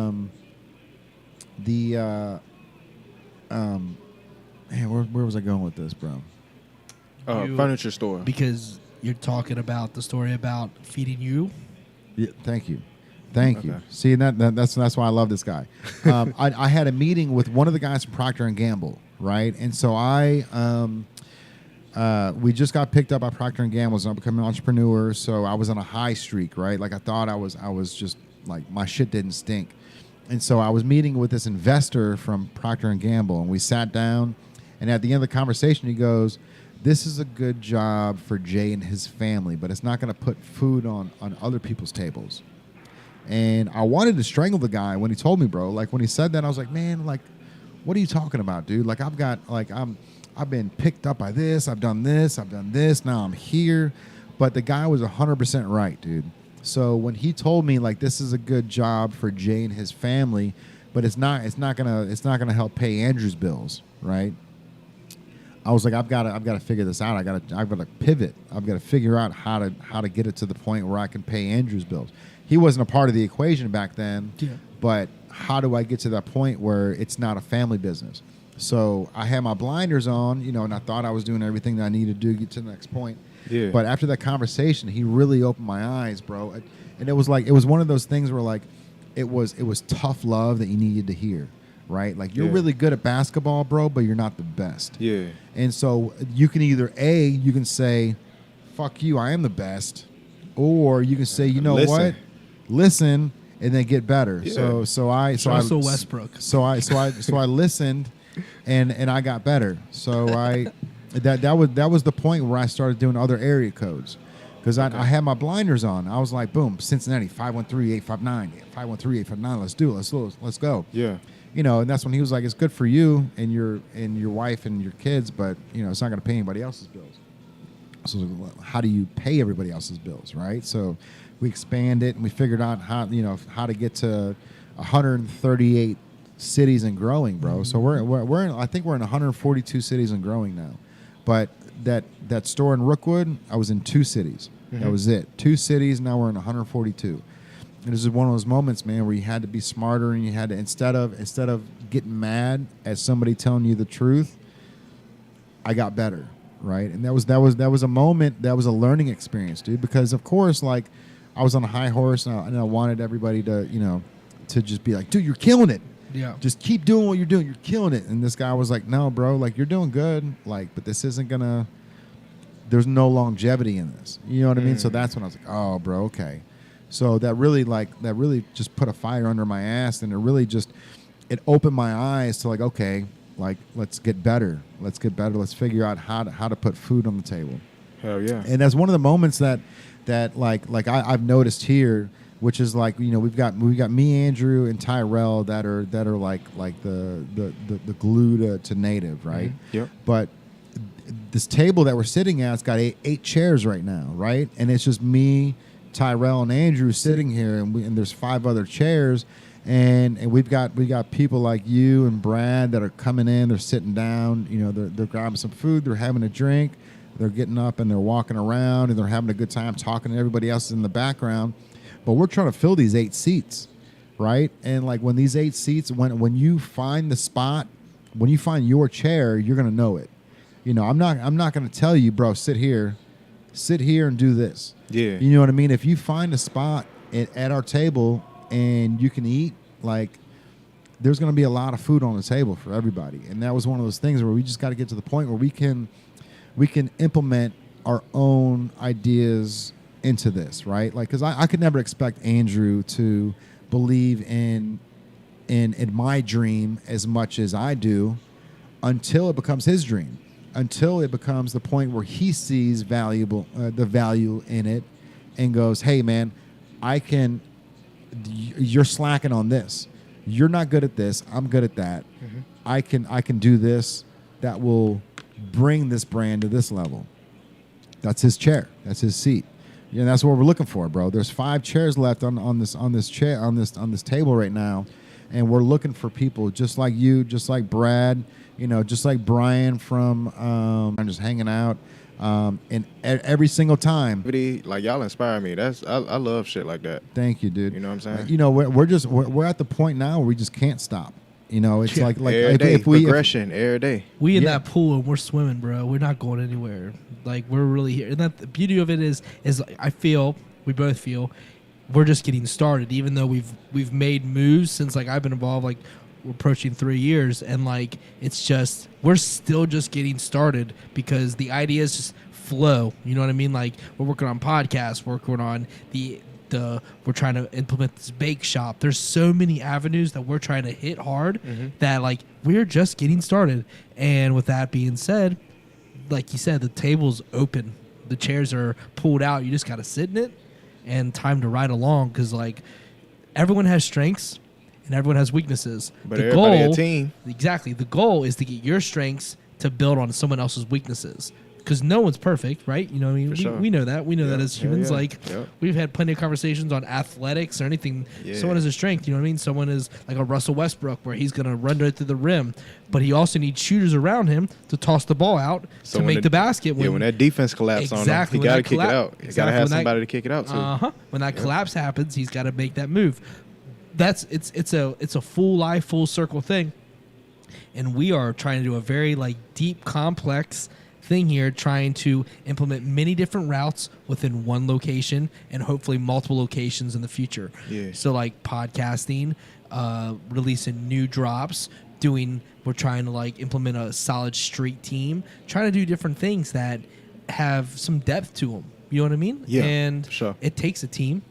One person cannot do that. That's impossible. Hell no. And Jay created an awesome foundation for us and to build off of, and we're building. You know, like I have strengths that he doesn't have, and he has strengths that I don't have, and we've been working together in harmony, if you will, for a good period of time now. 2 years is solid. We went through the pandemic together. We're at home within our own, four walls of the Native store, and we're making moves, and we're not stopping, because why not? We're passionate about what we do, and we both have different backgrounds, and we collect, and we come up with ideas, and we run, and something's work, and something's like, well, that didn't work. Well, move on.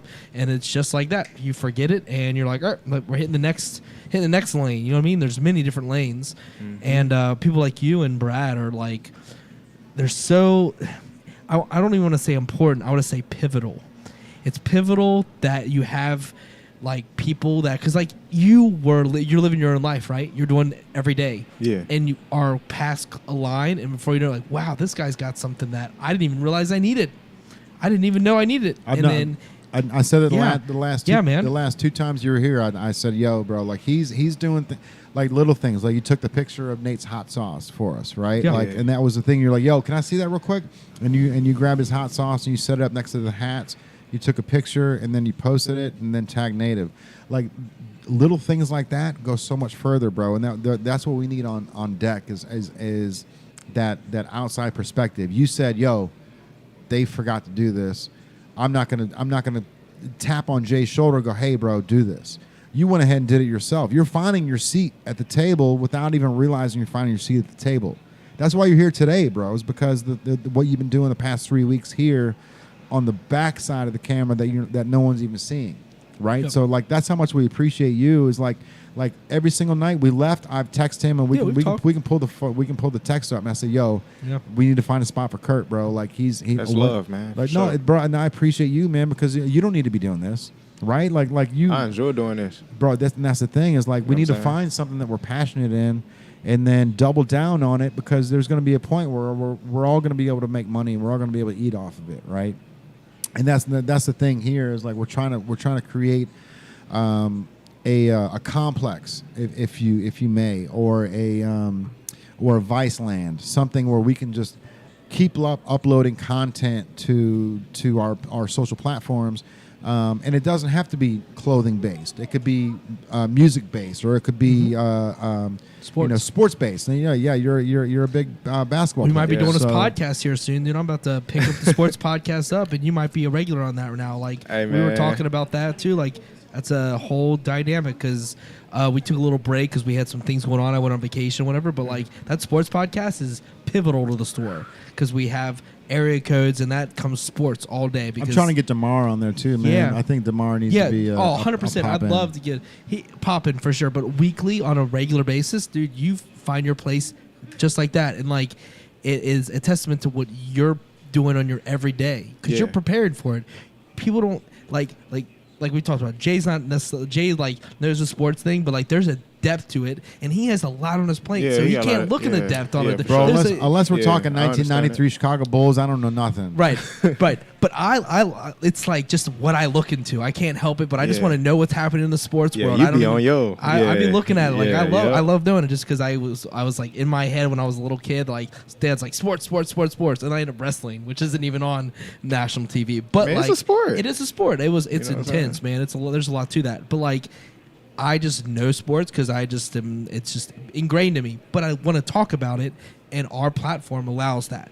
And someone like yourself who knows a lot of sports, that's a seat at the table from the jump. For sure. Right? You know what I mean? So like you just do you, man, and you'll find your place. Like I did the same thing myself. Like I'm not a clothing designer. I'm a musician that understands how I'd be to asking make, you. I'd be asking you for advice on music and stuff. You know right, what we've I'm talked about saying? that. Yeah. And like I'm like, how can I make my merch be sold in the masses at our shows? You know what I mean? Like, and I do my thing. Like, but like I'm not a clothing designer. He does his work, and I say yay or nay sometimes. I'm like, I don't know if that's gonna fly. All right, cool. Then we go to the drawing board and we go back to the next thing. It's not a big deal. We're working here. It's a constant, ever changing thing. And you are part of the team. We consider you a part of the tribe, Hell and yeah. sports are something you're strong with. Sports are something I'm strong with. That's a natural connection. Yeah. You know, that's the future. So like, that's a real time, and that's something to think about. And anyone listening, like, find your place, man. Like, it's not necessarily to be the captain of the ship. Sometimes your job is to keep the stock. Sometimes your job is to keep the numbers in line. Some people are better creative. Some people are more on the numbers game. Like, everyone has a place. The world is a very gray world we live in. Everyone has a place. They just got to find it. And that is something that's important to know, because you may try 10 times to be something that you're not, and once you find it, your world opens up. You become that weight's lifted. You're like, all right, this is my thing. And once you do, run as fast as you can in that direction. For sure. Like, just go, man. Got nothing to lose. That's the dopest part about like being a team too. You know what I'm saying? It's like playing basketball. Like, I mean, even if you go to the park, you know what I'm saying? Like, you don't know. Yeah. You feel me? Like, You don't know who's good at what. But you go figure out, Yeah, and then, you are. and In a quick time too. And if it's one of those type of parks or open gyms where it's like a whole bunch of people, and you know how it is, want to stay on, lose stay off. on, yeah. Everybody want to win, so it's Yeah. like you want to figure out what everybody good at right then and there, and then try to like make this shit work and find a way to get the W. You know, sure. like For sure, but what Andrew was saying, man, it's like you know, just because I own Native, that doesn't mean that I'm at the top of the food chain, bro. Like, you know, Brad can come in and start doing online content. You know, if he starts doing video content, even TikTok, bro. Like, I'm trying to figure out TikTok. I can't me too. get 500 followers to save my life on TikTok. Once we get to 1,000, we can go live. So once we get to 1,000, we're able to do podcasts on TikTok, the whole nine, right? But until we hit 1,000, I can't do it.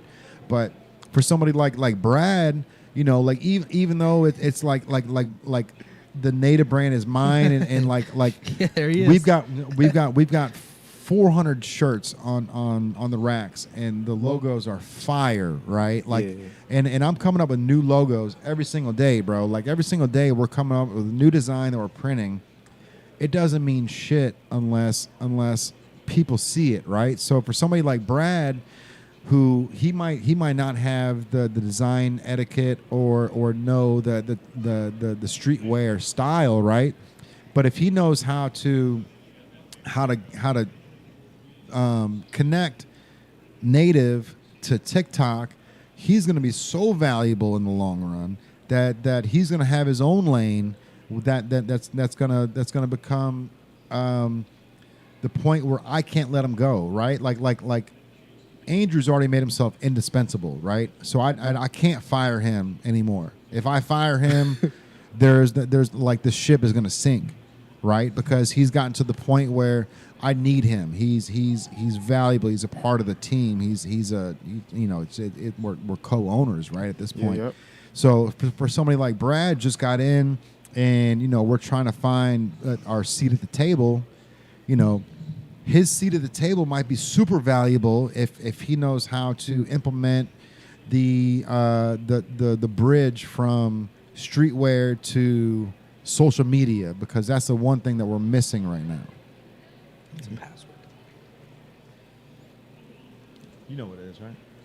The numbers at the end.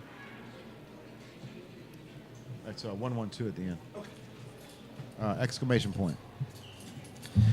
So that, you know, that's the thing, bro. It's like you know, even though you don't feel like you may not contribute a lot, like you might be contributing more than I am, because what you're doing is more important. Because, you know, at the end of the day, it's all about viewer content, dude. And that's the aggravating and most humbling thing at the same time, because Zoomies wants the Native brand, or I'm sorry, the Zoomies wants the Mad Scientist stuff. Oh, for real? But Damn. they that's want crazy, they man. want the online presence. So Okay. so we've got zero online presence Gotta for the Mad Find a Scientist. way 'cause to navigate the internet. We've hit it, right? I hit it for two reasons. One, because I've been working so hard on Native that I wanted the Mad Scientist to be the cool thing in the background. Yeah. But at the same time, it's gotten to the point where it's because I don't want to do the legwork to get, we're at 11,795 followers or something like that on Instagram on the Native brand, and we fight for those, dude. Like every single like and every single follower, like we've shooken their hand and we've said thank you for, like, you're a member of the tribe now. Thank you. Like we're pulling teeth to get to 12,000. So I don't want to do that over again, right? Hey, all right. Tyrell back in the building.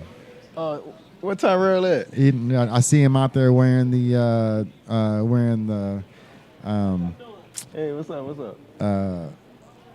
what was that shirt I made? There he is, right there. Yeah, there he is. That Native brand shirt. What was that? That was the Sour Patch Kids. Thank you, bro. Yeah, Jesus Christ. I made a Sour Patch logo shirt. It was fucking fire. But anyways, man. So like you never know what your value is, right? Because of the fact that like somebody can come in and find their seat at the table. Like if you're good at online content or if you're good at like video editing or something, you might be able to sit down at the table and go, bro, you're missing out on this. I can implement this, and all of a sudden you're more valuable than I am at the point. And so now I can't fire you, right? Because of the fact that you've got something that I'm missing. Yep. And I don't want to fire anybody, bro. I want to bring everybody on the table, and I want everybody to be able to eat. Because something like this, it's not just a clothing brand, right? We're videoing, we're doing podcasting, we're doing online content. So there's a lot of stuff here that we can implement down the road. So the Vice Land and stuff like that, like those are things that I want to do because in the long run, if we open up a store in Atlanta, then we can interview locals of Atlanta, and we can have Atlanta content. We can have Cincinnati content, but it's all under the one umbrella. So when you go to YouTube, you click on Complex, and you can watch artists, musicians, or you can watch about like the drug deals or the Vice. Oh, this isn't a clothing brand. This is a lifestyle. Because it's like a lot of the times there was people that were like I was here, and then your clothing brand was here, and you're like, oh, well, my clothing's not a brand, it's a lifestyle, right? And like to get to that point, there's only one way to get to that point, bro, and that's Tommy Hilfiger. That's Ralph Lauren. I remember you saying something bro, about that. like that's, yeah. And so it's not. I was trying to understand like what you meant. You know what I'm saying? When it's a lifestyle. So like what I'm saying when I mean that, it's not just a clothing brand. Like wearing Native right now is just a clothing brand. Yeah. But when it gets to the point that it's a lifestyle, like Tommy Bahama, right? Tommy Bahama is a clothing brand. You probably don't know who it is, but I ain't never heard of that. It's like a Ron John Surf Shop. That's a lifestyle. So it's a clothing brand that's attached to surfers strictly. Okay. Right? Or Tommy Hilfiger. Or Ralph Lauren. It's a lifestyle, right? Like if you're wearing Ralph Lauren, you've got the collar shirt, the sweater, the collar shirt, and you got the sweater like tied up around you, like it's a preppy look, like that. Then that's a lifestyle. Yeah.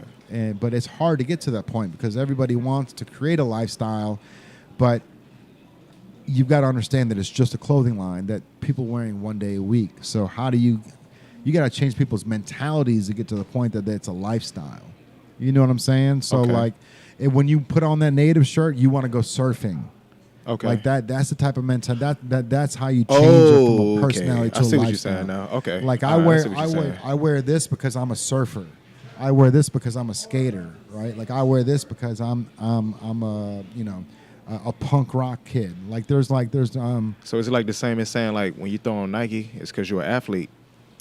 You know what I'm saying? Like am I connecting the dots with it? Yeah, for sure. Like to a point, but a lot of people like Nike. I don't consider Nike a lifestyle because it's across. Everybody wears Nike, right? That's true. So like it would almost be something less than that. Like I said, like a Ralph Lauren. You think it got to the point where when Nike was first coming up, it was if you wore Nike, you was like an athlete or whatever, but then it just got so popular to the point where just everybody just want to wear it. You know what I'm saying? For sure. I mean, that comes down to a lifestyle as well, though. The fact that everybody's wearing it to this point. Okay. But have you watched the show called Winning Times? It's on HBO, bro. You would love it. All right, I'll check it out. It's about the LA Lakers in the late 70s, early 80s. So that was when they first drafted Magic Johnson. Yeah.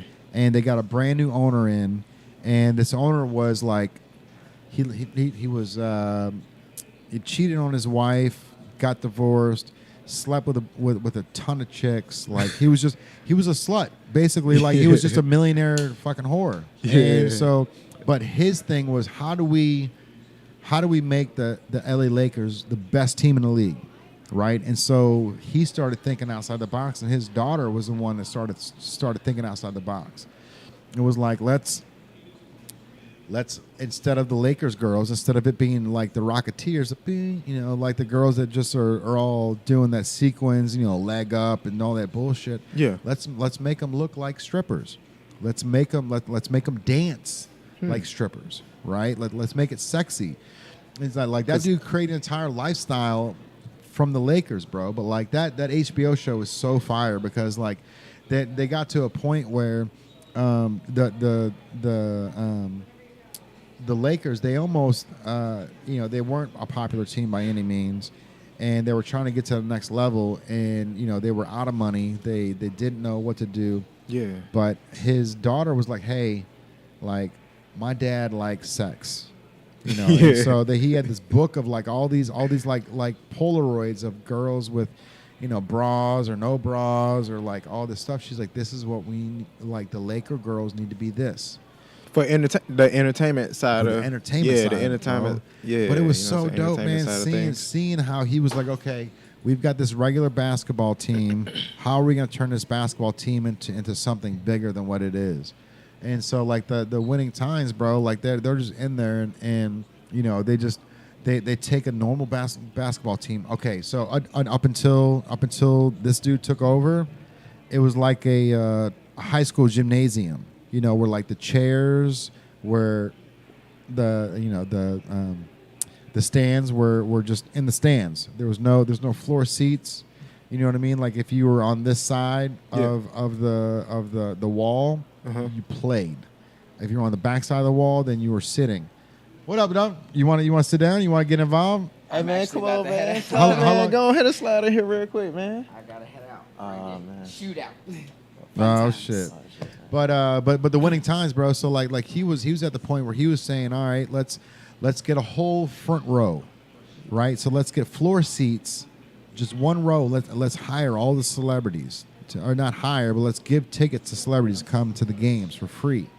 Like he turned that entire thing into a lifestyle, bro. And it was like it was such a good show, man. You gotta watch it. It's on HBO. Still like, I mean, it's still like that to this day now, because like celebrities come up and they hit the courtside seats. Oh, bro, Yeah, for sure, yeah. for sure. I mean, courtside's you gotta be there now, right? Yeah. But like in the 70s, early 80s, like that wasn't a thing.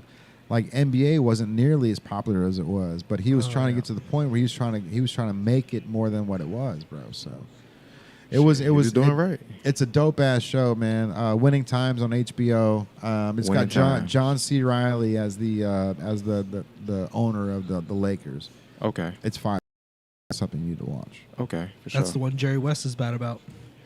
He was mad about it. Yeah, I could. Yeah, he's I mean, going you can definitely tell that he shit. would be upset because they definitely portrayed him as like not a schizophrenic, but almost like a spaz. Like he didn't think he was good as as he is. Which honestly, basketball when Jerry West is playing and basketball after Jerry West is playing is way different. Yeah. He's just the logo. So like he's just got that like he is the logo. So because he's such a later Appreciate guys. you guys. Yeah. Nice hat, bro. Hey. Because he's the logo, I guess he just expected a little bit more. I don't want to call it respect, but like more love like and more shit. love. Yeah. You know what I'm saying? So he didn't get that love on that specific that film. So like he's feeling some type of way, and I guess there's some maybe like some kind of lawsuit or some kind of something happening going on that he's after him. Yeah, he's not happy about it. I know that for sure. Oh, wow. So I mean, I haven't seen it yet. I need to watch it. He talks about it a couple times. I really need to see it. I'm falling behind. I'm busy, guys. So like, but I will watch it at some point and Sure, get my. you can watch it. You here said on it's called Sundays, bro. Winning Times. Yeah.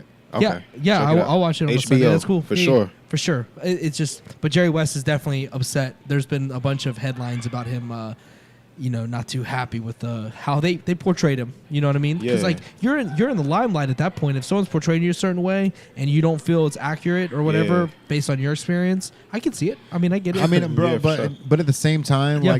like I could definitely see if somebody wrote a story about us now, right? Like 20 years from now, if they did a story about us and they had me in here, I mean, there would have to be moments that I spaz out, like, you know what I mean? I mean, There's been- how many times, like in the way that I describe it. Talk about this. I mean, bro, like Yeah. I completely understand, and like that's why I apologize afterwards when the shit goes down, and the fact that I him got and thick him, skin, and- bro. It's cool. We're well, good. well, Yeah. well, him We- and we I, handle him and I, yeah, bro. He understands me better than anybody does, right? And that's to the point where like the way that I describe it is like when something happens, like the Facebook message that happened, like the wires that are all connected in my brain, all of a sudden they go, psh. and then he's like, yeah, so this happened, and all of a sudden this wire touches this wire touches this wire, this wire touches this Yeah. wire, and my brain is like, Yeah. and I'm like, bro, fucking stop. Yeah. Don't Yeah, do it. Anything Stop that happened, that was 100% Charlie. But I'm not gonna lie, but it's not. I'm not my place to explain For sure. for that little 2-year-old. But like it was, but even that, like even the light bulb issue that one time when we had in the old store with the light situation. Got bad about the light situation with the ladder, but like either, but yeah, there's so see that's the moments like With the lights kept going out or something? Like, they lights kept, when like, the no. wires get crossed, bro, like it's there's dead space in here. So like when I like the other day when I went off or when I went haywire, it's there's these things aren't connected, right? So all of a sudden my brain isn't processing anything, yeah. and I just then had to calm it. I was like, we'll be okay. We'll get through this, and we make it. I mean, did she buy that black hat too? I thought we were out of black hats. we don't have any. It's before now because there's none in the store. So, but that dude just bought that army, the camo, the one you have on. Okay. Yeah. As long because they're like running around like she just stole it. I just want to make sure she's not running out with the hat. She definitely looked back at us as she was. Oh look, Goddamn teenagers. look! I think it's this guy in the white's hat. Yeah, she just threw it back at him. Oh, okay, yeah. But yeah, we make it through our situations no matter what, because like at the end of the day, like I recognize that there's a lot on his plate, and I understand that there's a lot on my plate. But at the same time, like our plates are different. We have to carry different loads, and we've spent enough time because like the difference between people working a job with each other for so long and our situation is we worked in the middle of the pandemic and COVID where no one was around and we just were Brainstorming. we're in the same Bro, store all the every- time. Brainstorming Every day. like crazy. There's no one else every- around. No one else is to every distract day us. we had to figure out like how to rectify yesterday. You know what I mean? Like we didn't make any money yesterday. How do we do that? All right, so last week we didn't make any money last week. So how do we pay bills this week? Like Yeah. there was a moment, bro, at the old store during the pandemic where we said at least we have $200 in the drawer. Yeah. Like that's a scary Yeah. moment going, hey, at least we have $200 in the drawer to pay bills. And that $200 in the drawer is that's supposed to be petty cash. That's supposed to be like money Yeah. that just to make sure that we have Give money change for the back. day for the day. to give change back, like literally. And that was like one of those things where Yeah. like if at least we have this money here. Mhm. And not but like dire times, bro. But like the fact that we were able to thrive through that, it definitely shows the character and the places that we're gonna go. Yeah. You know what I'm Perseverance, saying? all that. We're Perseverance, resilient, dude. man. We're here, like regardless of the problems, the ups and downs, and the ebb and flow of what we're doing. We understand that there's a bigger picture, and we understand that. Damn, who's over? They're dropping them left and right over here, Big end. But oh Lord, damn, bro. How Yeah, many that wasn't dropped just- in? There's like 4 that dropped in. Hey, and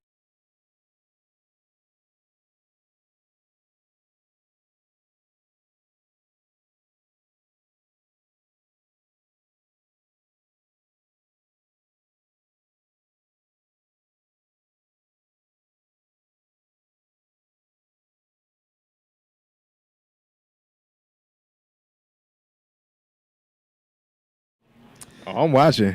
Yeah, no, we'll definitely put the camera back on. These cornhole sets are like the best thing they put in here. People are here all the time playing. It's bro, cool. and that's the cool thing, man. Oh, here we go. All right.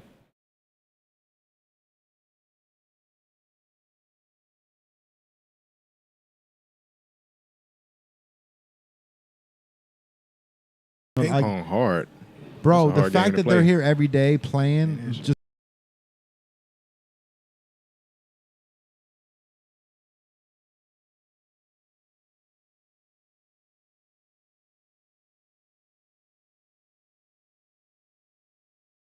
But yeah, dude. So they've got all these games here. So it's all free to play.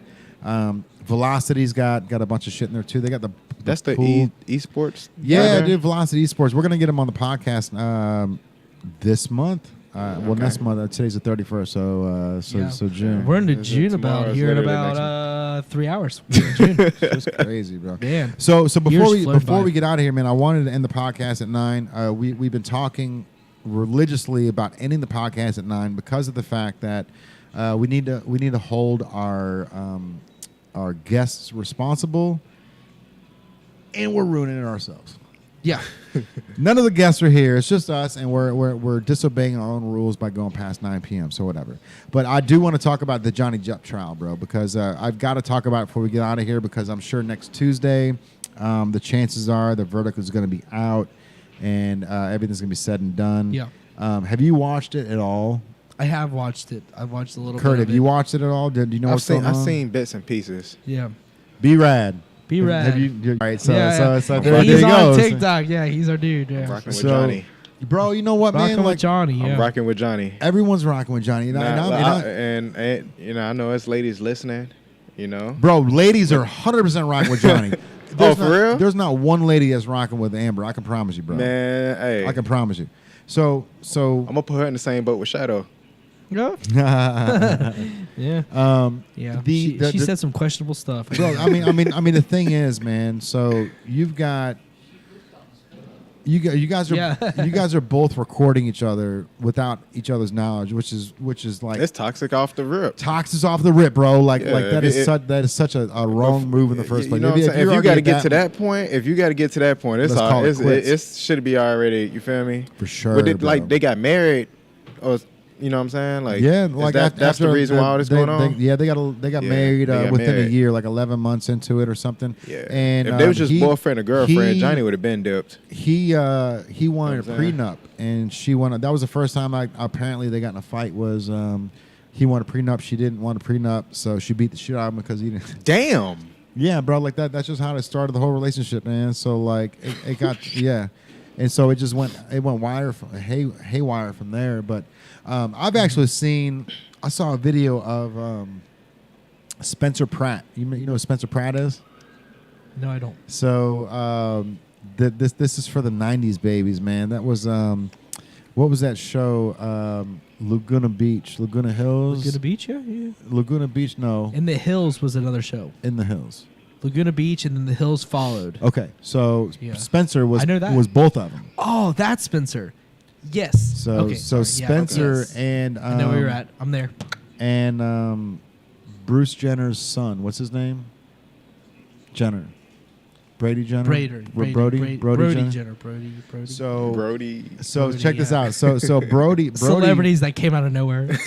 Yeah, so Brody and Spencer were at a bar and saw Amber Heard before she was popular. And Brody was like, I'm going to hit on her. And Spencer was like, all right, go for it. And Brody went over to her and hit on her. And she turned him down and said that you are a... she said, oh, honey, I'm already dating a movie producer who's going to make me super famous. Oh yeah, shit. So you don't stand a chance. You know what that mean? And you know Hey, what you know Brody's what I'm saying? response was. So apparently she has I this. would've told her have fun. She has this big mole on her arm right here by like where like the like her elbow is, Yeah, like yeah, where the crevice is. He just looks at her and goes, "You might want to get that thing checked out. That looks cancerous." And walks away. Zing. And Spencer Pratt was like, that was the most G shit I've ever seen in my entire life because she was so hot, dude. And when she turned him down, he literally just goes, You should get that thing checked out. That looks cancerous. But it seemed like she was, I don't know, she was riding off ego. It's like she Bro, ain't like, even like right there, like she ain't that, even she- trying to like she get to knew- know the guy. she knew who just Brody was. She off knew the who he rip. was. She just off the rip, just Off try to the X him rip. out. Oh like, no, honey, I'm already dating a producer. It's a producer. Like, So You feel me? Like- the fact that she says that just shows her MO and shows that she was only with Johnny just because Johnny Depp is Johnny Depp, bro. hey, yo, we team Johnny. You know, I'm Team Johnny, bro. Team Like, you Johnny, know what? man. Hey, I'm Team Johnny, man. Yeah, man. So we made those Alright. shirts here, and those shirts are super fire. But I bet you Team Johnny shirts would probably do even better than what I made. Think Team about it. If we just Johnny? Team Johnny shirts. Oh man, that might be. That's kind of fire, bro. I cop one for sure. I mean, you're gonna get one for free for showing it, for telling me the idea. That's the least I can do. Yeah, You know what I mean? But We Team team Johnny, Johnny. man. because they remember like the whole Twilight Yeah, bro. team. You could be any of the Twilight characters, bro. Watching the trial, you can tell. Like, look at Yeah, he's Team composed. He knowing he ain't do nothing wrong. Man, everything like he- you can just everything obviously he- everything tell. he But I know says they, is they got to so- go through the stuff they got to Dude. go through in court. But you can obviously Oh. tell. His voice You know what too I'm is hilarious. when Everything he's he's saying, his lawyer is yeah. So when he's like genius. when they're talking to him, and he was just like, his response is like, yes. So I found the fecal delivery in the bed, and I've lived with these animals, and I can promise you, they don't poop like this. You know, like that's like his MO. Like that's just his that's how he talks, bro. And that's like, it's so goddamn G. And then when like You look like a G. everyone's pointing out everything Amber does, bro. So like when Amber talks, like you'll ask me a question and be like, so why'd you do this? And she would be like, so I did this because. And then Camille's like, bitch, I'm here. Don't talk to the jury. Yeah. I'm here. Talk to me. Yep. Stop talking to the jury. Yeah. She's literally like this the whole time, like talking every single question. She looks right at the jury and then starts talking to them.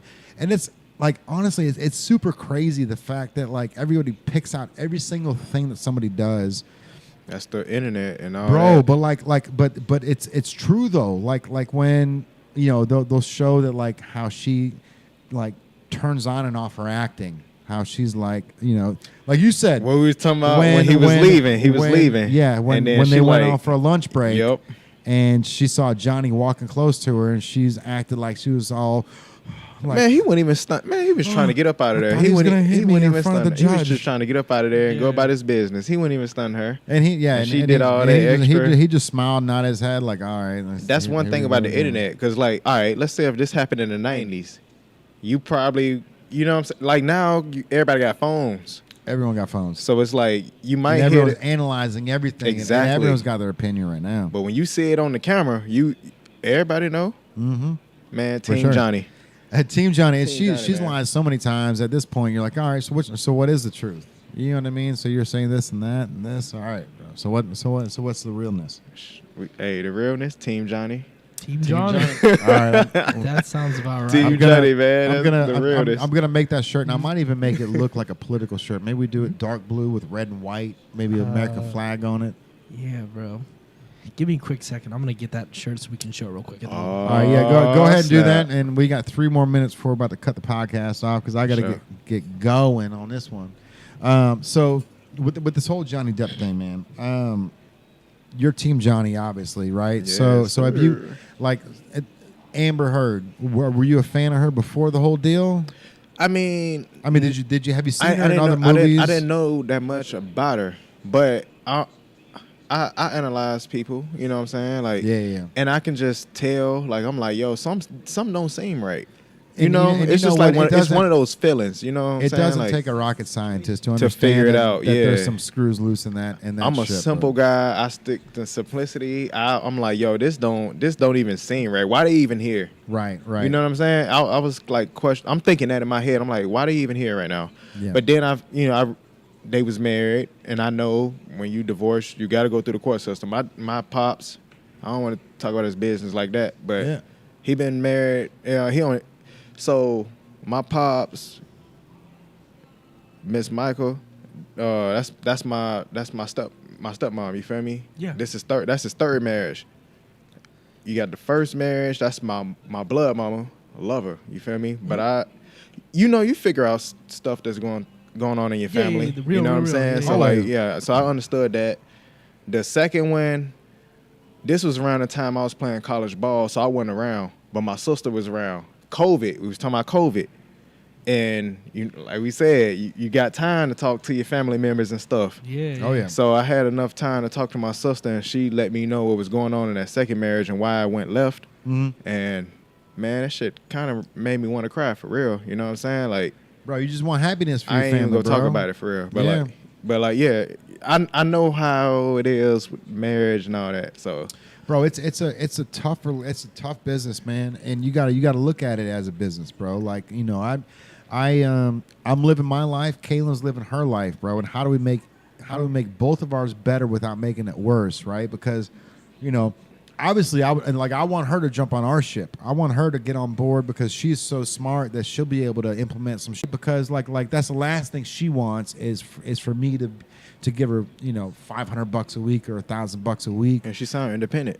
And Independent female, like she down to right. go out and get hers, you know what I'm saying? But 100%, still, dude. like bring like y'all together, and she's still willing to, 100%. team. If you're in a marriage, it's team. It should be team. It's teamwork. Absolutely, bro. But You know what I'm saying? but the thing is, what she doesn't realize is she's so valuable that bringing her on for $500 or $1,000 a week will bring in $5,000 extra a month, right? So like, she doesn't want to take the burden of me having to take some of my money and give it to her, Yeah. but she also doesn't want to feel like I'm superior to her by giving her the cash, right? But Yeah, I what understand. she doesn't realize is that there's five seats left at this table, and one of those seats is designed for her, right? Like Yeah. to a T, bro. Like I'm not. Yeah. I didn't make that seat for her. She's so good at what she does that if she sat down at the table, she would realize that there's a lot more food at the table to eat than what she realized. Yeah. But she doesn't want to interfere, like, relationship and business, and I 100% understand that, right? So Yeah. like that's why I've always told her, like, hey, like, whatever you're good with, if you want to work for them and help me out in the long run on days that I need it, cool. But I have to understand that she's got her own responsibilities and her own mental status. I've got my own mental status. I need to be happy. She needs to be happy. How can we be happy together without crossing these wires and becoming a hinder on each other, bro? And it's so hard to do in a relationship, man, because there's two hearts, there's two brains, and they all want one thing. So how do you make four things one, right? In-depth communication. 100%, bro. Communication. In-depth communication. Best, and that's the truth, bro. So best friends first. So that's what I like with me. The reason why me and Kaylin work so well is because she's my best friend. Yeah. I go to her about my problems. She helps me out about my problems. And vice versa? Right? 100%. Yep. 100%. Yep. But she's my best friend first, so she knows that I depend on her and I rely on her, right? And as opinions, the whole nine. I don't, I go to Andrew about opinions and shit, but I do the same thing with her because she's a part of my life, and I need to make sure that she knows that her input is super valuable on the outcome of the next 10 weeks of our life, right? Because that's what it is, bro. Like, and if I don't treat her as an equal, I can't expect her to be equal. You know what I mean? Like there was a while, bro. Like when we first started dating, when she was working at Tilted Kilt, I didn't talk down to her, but I treated her like she worked at Tilted Kilt. You know what I mean? Like, oh, you're out there, making money because you're wearing these skimpy outfits and shit. You know what I mean? But like that didn't do a single thing to help her mentality or to help her grow as a person. So once I stopped being that like greedy human and started saying, hey, like if I water this flower, she's gonna bloom. You know what I mean? So I started giving her praise and started giving her. I was just about to say that. Bro, you gotta give her the flowers, bro. Let her know what she good at, but also let her know what you know what I'm saying. Let her know what she good at, but at the same time, let her know what she can do to make things even better. Bro, and that's the thing, man. You know That's what I'm saying? it's communicate.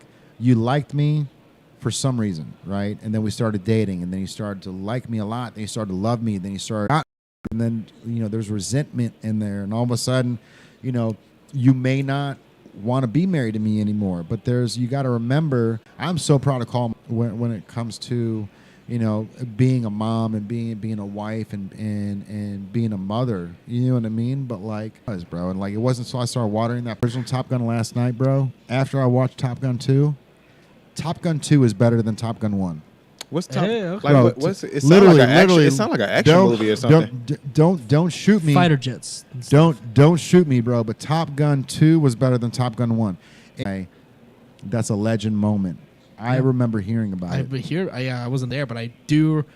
I mean, through social media, everyone was talking about it, and I wasn't even there, but I felt like I was because so many people were talking about it, and then I heard about it through the bowling alley. Dude, just everybody was just into it, and then now Johnny's killing it, man. Johnny B.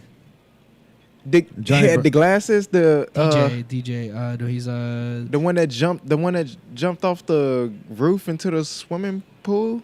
No. On Project X? Oh, okay. I'm no. This is a real dude here. Yeah. Oh, okay. Local guy, local I'm DJ. tripping. Yeah. Okay. He does his thing. Yeah. He just knows how to put on an event. That's really what it comes down to. Really. Yeah. He knows how to do it. He's a DJ locally, spots all over the place, all over the city. But I want to get him down here for Saturdays, man. I keep thinking we need to bring him in on Saturday afternoons. Yeah, I think he'd be a good fit for sure. He's the homie though. Yeah, he's got great human from top to bottom. He knows he's got that connection with people enough to put on a big party like Project X. So, but I do want to put this shirt. Not to change the topic, but this. Yeah, Team Johnny. Team Johnny. Speaking of a Johnny, but we're going to Johnny Depp on this one. Team Johnny. Yeah, so that T-shirt I made. Now shout out to the guy that I was talking about earlier. Josh Densler was his name. That was my best friend brother that killed himself 10 years ago. His sister wrote me on Snapchat and said, "Are you going to make a Johnny Depp T-shirt? Because I want to buy one." And I was thinking about it, but I don't know. And then I was watching the trial. I was obsessed with the trial, bro. So 8 a.m., 9 a.m., right when it started, I would hop on my phone, put the earbuds in, and I would listen to the whole trial. But Amber Heard on the second to last day kept writing Post-it notes every 10 seconds, bro. She was writing a Post-it note and giving it to her lawyer. And everybody in the feed, because I love keeping the comments on. That's the best part because it's just hate over and over. Everyone's like, "What's Amber doing? This dumb bitch, blah blah blah." I hope she runs out of Post-it notes. And this lady's like, "I hope she runs out of ink before she runs out of Post-it notes." And I'm like, "This is crazy as shit, bro." So I was like, "All right, I'll do just I wanted to do the Charlie Day, Always Sunny in Philadelphia, the moment where he's trying to diffuse that whole map of everything going on that one episode." Yeah. He's eyes wide-eyed. So that was this T-shirt. So this T-shirt here is a bunch of Post-it notes. It's got the bruise kit. It's got Aquanet and an Aquaman. Bro, some of these moments that were on the actual trial, it's is this real life? Because Johnny's making this such a comedic moment. Because he know that he's come on, man, bro. So this dude he legit would say the movie Aquanet. Johnny just need to keep it. Hey, Johnny. Aquaman. Johnny, keep it chill, keep it smooth, man. You gonna be all good, man. Yeah, bro. He's all good. That's all you gotta do, bro. But Team Johnny. It's a walk in the park right here, bro. When he was talking about the movie, he literally said, "The movie Aquanet." Aquaman. And so it's I put that on there because that moment, bro, where he says Aquanet, Aquaman. It's how is this even real right now? That they're in court and he's making fun of the shit that she does verbally, and it's making it across the board, bro. Another one right here. The guy was "So you walked in and you saw Johnny Depp peeing in his own foyer, is that correct?" And the guy was like, "Nope, didn't see him peeing in his own foyer." And the guy was like, "So you didn't see Johnny Depp's penis in his hand while he was peeing in the foyer?" What? And the guy responds, "I think I would remember seeing Johnny Depp's penis." Like what? So that's like, come on, bro. bro. So that's That's right the here. way I to think go, I remember bruh. seeing Johnny Depp's penis. My dog stepped on a Bruh. bee. My dog. Or this one, Mr. Rotten. Yeah, I ain't gonna lie Born. to you, bro. So Amber Heard's lawyer's name is Mr. Rottenborn, and so he made it a point to say, "Yes, that is correct, Mr. Rottenborn."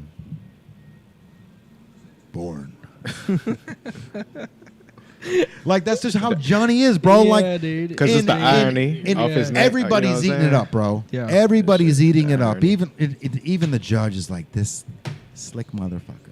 This Right. is- Right. It's a walk in the park. Team Bro. Johnny. That's Team what it Johnny, is, man. Team He's All Johnny. right, just, bro. He's just thinking, man. Hey. And he's just acting normal. He's acting normal. He thinks about his actions and he executes. And the world is just. I mean, I feel like the Fecal world's on. delivery. That's what Fecal delivery. that's I think what- he's You got to think first. Team Johnny. Think first Yeah, and act later. Yeah, you know. and if he would have came in all crazy, And be calm about it. Calm, yeah, collected, you know what I'm saying. and go. Bro, they Yeah, like sure. if you watch everything that's happening, so like even Johnny Depp's lawyers and Johnny Depp, like they know what to do. So like Johnny won't look at anybody. He'll look down and he'll sit there and he'll write, or he'll eat his little fruit bears or whatever the fuck they are, his little jelly beans or whatever the fuck. Yeah. And yeah. until the lawyer starts pressing. Once the lawyer starts pressing on whoever's on the stand, then all of a sudden Johnny will go. And he'll look right at your eye, bro. And he'll look right at you. And he'll, just intimidate you with him. He'll lean forward and he'll start watching.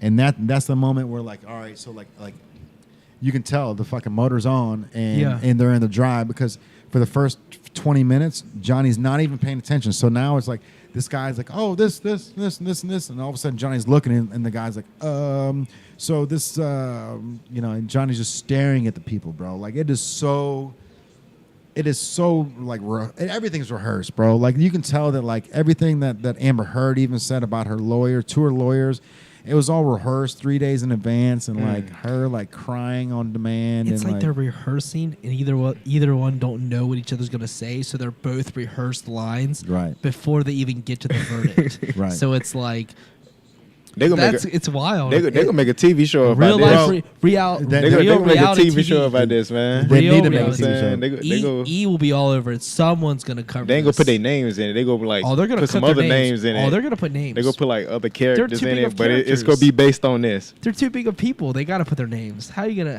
Johnny cover this up? Strep. Yeah, Johnny Strep. Amber Yeah, they Turd. gonna do something like that. Amber Turd and Johnny Yeah, Strep. type But shit. They gonna do something like that. but honestly, dude, the fact that Johnny Depp is in England playing with Jeff Beck a couple days Yeah, after, playing music.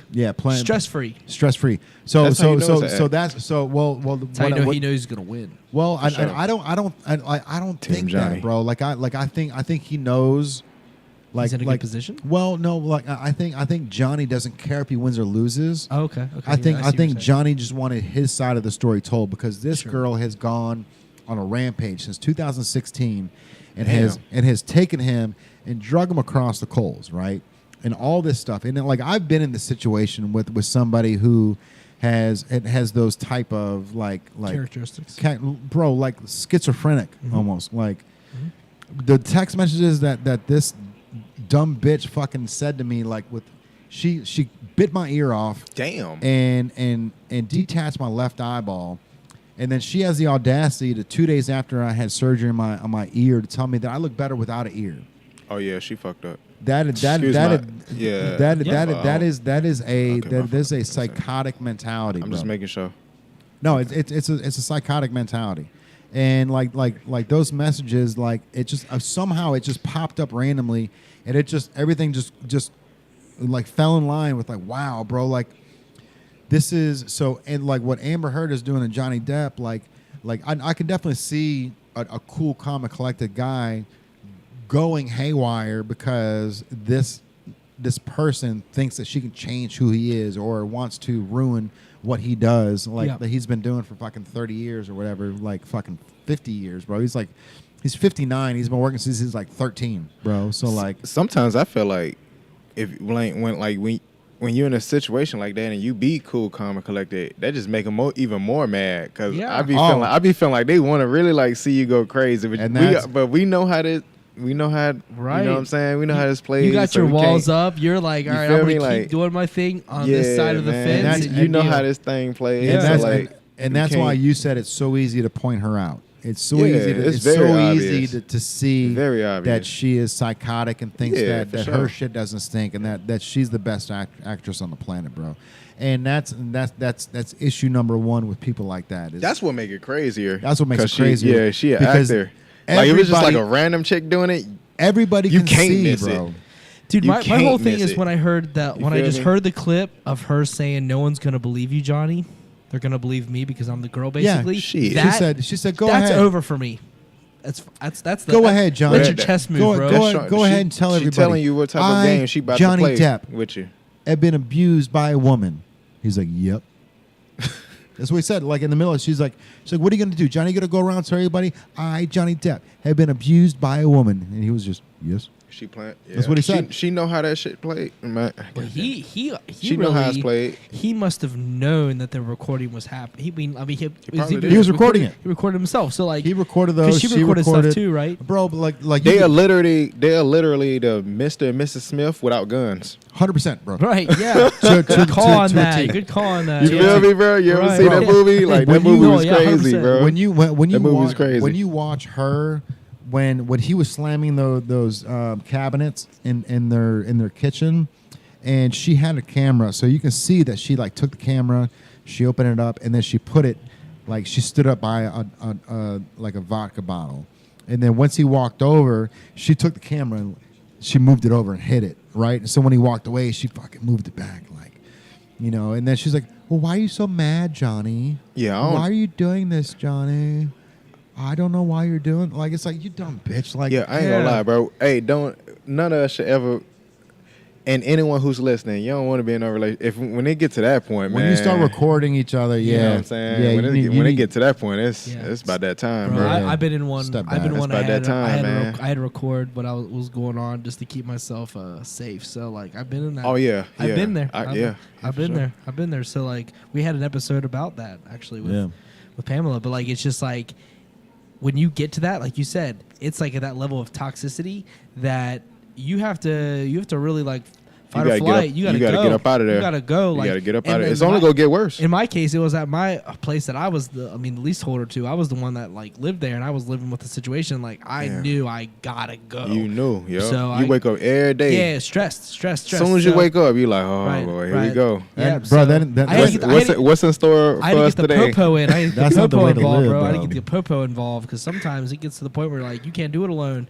You're like you're not gonna go nowhere. It's time to get someone else involved in this. And like their situation, they're on the national stage. Yeah. They're talking in front of That's a when it's judge and a jury, and the jury. It seems like it's from what I've read that is feeling Johnny's side. So we'll see. I'm getting restless. You want to finish this off? Let's or- finish it, man. I got to go to the restroom. If you guys want to go ahead and finish it off, or just go ahead and Let's end it. wrap. Let's cool, man. I appreciate y'all for checking in. All right, man. Yeah, 2.5 hours, man. Cool we got this, kickback, man. kickback session, man. 2:45, You know what I'm isn't saying? it? The Yeah, man. All the bros kicking it, man. Yeah, we have a good Just time. talking. All right, Yeah. so YOMN, love. what's your All the bros, Instagram man. handles, bro? What's Yeah, man. all your contact info? My YOMN So it's YOMN. Is YOMN. that YOMN? YOMN. All right, YOMN. So YOMN.92 on Instagram, Snapchat. I don't have a Facebook. You know what I'm saying? bro, people ain't watching Facebook anymore. Yeah, Instagram that's is the why. That's movement. why I tossed Instagram. it to the side. Instagram. Yep. Yeah, Instagram. All right. So this is going to wrap up another episode of the ThePowWow. It's your boy Jay Banks. I appreciate you guys checking in for another episode. If you want to be a part of it, comment below or message one of us individually. So we have new guests every single week. We've got Joey Cook coming on next week. After that, we've got the a girl on a roof.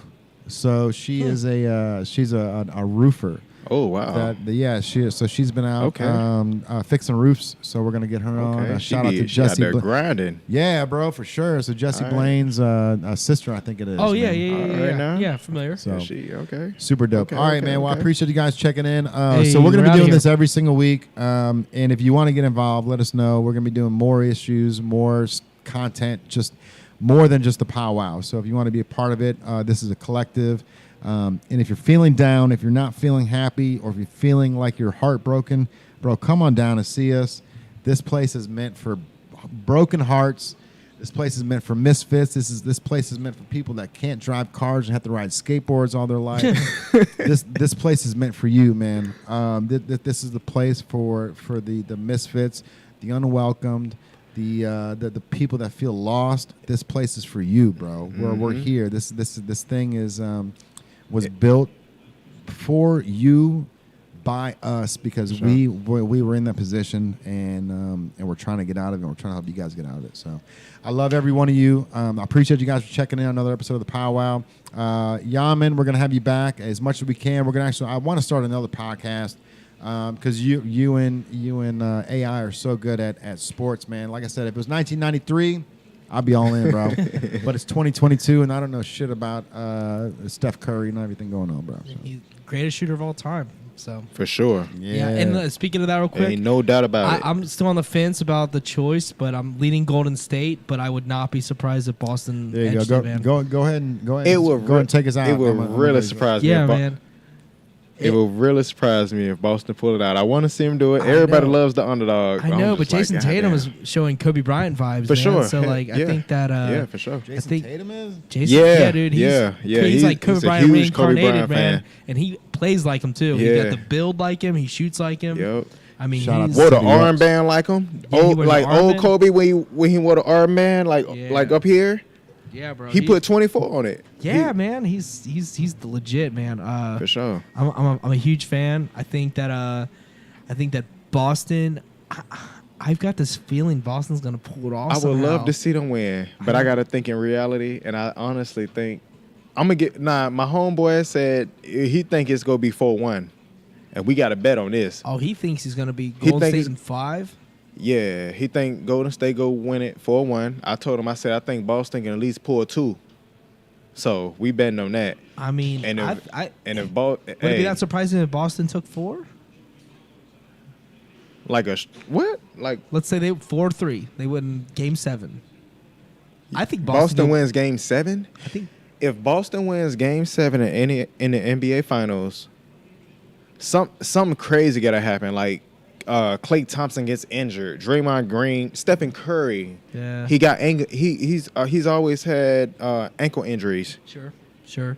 You know, it's gonna have to be something crazy. reason I th- the but I reason just I- don't see it. I see what you're saying. The reason I think that I think Boston could take it in 6, and they would win. That'd at home. be dope though. They'd be winning at home. They'd win at home, and like That'd the surprise the hell out of me. yeah, but you know what? The reason I think they could win in 6 Mm-hmm. is because only one team has Marcus Smart, and He's a special piece to that he's team. different. Yeah, he's different. He's different in the sense that he doesn't worry about the points. He's like their Draymond Green, but he's a little more rough. Yeah, Draymond Green's loud, And but he Marcus also- Smart he's willing to fall and and he won. break his elbows, man. He won Defensive Player of the Year, right? Yeah. Yeah. He's the defensive I player of didn't the year, even man. know that, At yo. his size, I didn't he even know that, Right, yo. man. You think it's Rudy Gobert? Yeah, until You we think talked it's about like it. it could be anybody on the larger scale, the larger athlete. But like, nope. Marcus Smart, he's a forward, bro. He's a I point. love to He's see a it happen guard. like He's a that. guard, really. So like, he's getting it. Well, I mean, he was playing at Oklahoma State. Yeah. Yep. Yeah. No, he's. I mean, He- he's a dog, dude, and Yeah. and at the end of the day, they have him, and Golden State doesn't. Now, Golden State can score from any point of the court. That's what's so Curry dangerous. Curry gets the half court, and he can throw a ball up, and it's not even. Have you- It's have- not if he's gonna make it or miss it. It's like hopefully he doesn't make this one. Have you seen his Like- pregame like drills? Pro, yes. He'll start off 100%. mid-range, shoot a shot. A little, maybe a couple Closer, inches behind the and goes 3-point back line, and shoot a forth. shot. Yeah. He go farther back, Yep. and they all go in. They used to that, and it's like, yo, that's not even. It's man, he just one of them players, bro. Some He of is. that, bro. Like everybody can't do that. Nope. That dude is he something one, different. He's one of a kind. He's something different. But I will say Sure. that the defense of Boston is the separator. I think that's the They difference. play smart defense. They do. They're They play smart attack and they stay on. They stay Yeah. on it. And with that pressure, Golden State is. That They're would- going to move the ball. I- They're okay, gonna I move the get- I ball. get- I get what you're saying. they're I gonna get what you're saying They're going now. to disrupt Yeah, I get what you're saying. the Okay. flow. That's where I think the difference is. Yeah, okay, So I I see think what you're that's why saying. Boston will, because like you have to disrupt the flow and the passes, and I think Boston is the only team in the entire league. They are the number one defense. Keeping that in mind. Number Yeah. two's Golden State has the number 2 overall defense, but they're not Wow. big. Yeah, on specific the ball movement because they move so much. There's so much movement that happens. Is the 1 and 2's playing right now? So like, Okay. but Boston's 1, and I think that defense will disrupt enough for the Golden State Warriors to allow them to potentially win in 6 or 7. I'm not putting Okay. them out, but I am leaning Golden State at this moment. But Yeah, I the ain't gonna game lie to you, bro. Thursday it starts, so we'll see. But Boston is a threat. Miami would have struggled because Jimmy Butler had to carry the load, and carry for 4 wins is hard. But if you got Jaylen Brown, and He's a beast. he is. I love the way he and, play. And Tatum, those two. I love the way Tatum play too. That's your Steph Curry and that's your Klay Thompson. But the difference between is Jaylen Brown, Klay Thompson can put up threes, okay? And we know that. But He Jaylen can Brown, shoot. Jaylen Brown can score all over the hey, court. Klay Thompson, He can. The catch and shoot game. Yep, and he can score. He can run in. He can duck. He can do everything. But Jaylen Brown is a little bit more aggressive, and I think that is that difference on the offense. You got Marcus Smart and Draymond Green kind of low key cancel each other out, and then your 4 and your 5s are kind of canceled out.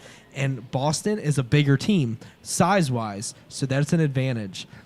This is going to be an interesting series. it's dude. gonna be like some, It you is. know, I'm excited. You know, I mean, with Luca. there's an argument I on told both my sides. homie about Luca. Luka's one guy though. His team is kind of. I know they go keep building. Yeah. But one thing about Luca, I They need one noticed. more star. Yeah, they do.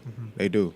Yeah. It's something I noticed something about Luca, and I be working and stuff like that. So I can't always be able to watch it just how. No. But when I see certain glimpses, you know what I'm saying? Like with Luca, I told my homie, I was like, bro, it's hard to guard a guy that's tall, that's crafty. Yeah. You know what I'm saying? 100%. A guy that like Luke. When I watch Luca play, I see I was born in '92, but I grew up watching basketball all my life. Sure. That's my love. You feel me? It's tatted on me. You know what I'm saying? Yeah. Like, so like when I watch Luca play, I see a glimpse of Larry Bird, and I also see a glimpse of Dirk. Yeah. And I know Dirk Some LeBron still in there too. He's got some LeBron in him too. Yeah. He does. I think Luka does. Okay. He's got the facilitate. He scores like him. Luka plays at his own Patient. pace. He plays with His patience. Patience. Yeah. He played with patience. That He does. LeBron played with patience. Yeah, 100%. Yeah, for sure. Yeah. You know what I'm saying? Like, But Luka needs to figure his and defense he out. young, but see, he young. He is young. He like 21, 22? Luka is 23. Oh, he 24. 23? He's That's still getting there. young. He's getting there. He's under 25. He ain't even got to the No. stage He's like been up in the Euro League. He's been playing with grown men since he was like 16. that should be enough right there to let you know how it go. Yeah. Cause LaMelo skipped college and played overseas. Yep. How he came back going crazy. Brandon Jennings played in Italy. I used to watch Brandon Jennings. How Dude, you know what I'm he's saying? solid. Yeah. You know, like when he was there and he first came, he was playing with the Bucks. Yeah. 3 games into the NBA season, and he dropped 55. The guy like 6 foot on the weight like 155. It's soaking wet. Yeah. You feel me? Like you only learn stuff like that over. You I gotta was do it in real time. talking to my boy. I was talking to my boy Jay. I bring him in here from time to time. Yeah. And I was talking to him about the Euro step. I said, bro, like, people don't do it as much. There was a point in time when a lot of people was doing the Euro step. Dwayne Wade, he made it popular. Sure. Yeah. But the Euro step actually came, I'm going to give the credit to Emmanuel Ginobili. Because he Okay. played in Europe. Spurs. I see you. Yep. I was watching basketball and getting down to the science of Dude, the it. Spurs don't get enough credit. Because they don't do it. They're loud about it. Exactly. They're- You got teams They that do it humbly and they win and they don't Yep. get the credit they deserve. They were a Yeah. dynasty, dude. Like they won 5 championships. yeah. Tim Like, Duncan has 5 rings. Tim Duncan, yeah. Made How? But y'all ain't gonna give him his credit, yo. Pops. Like, Pops, kick man. back. He's Greg Popovich is Greg Popovich, man. best coach of all time. I think he's there. I mean, obviously, I think I do. Obviously, like you have we're seeing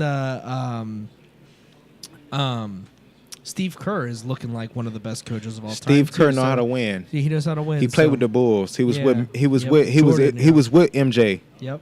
and Yep. he knocked down a lot of big shots, Yep. which But shouldn't he learned. and it shouldn't surprise you with how the Warriors play. Right. He was a 3-point shoot. Yep. He was a sharpshooter, Yeah, and he's like he even said himself, I can't touch Curry. It is what it is, but but he taught Curry. he taught he gave Curry. you feel me. He gave Curry the Yep. knowledge. The Warriors play the same.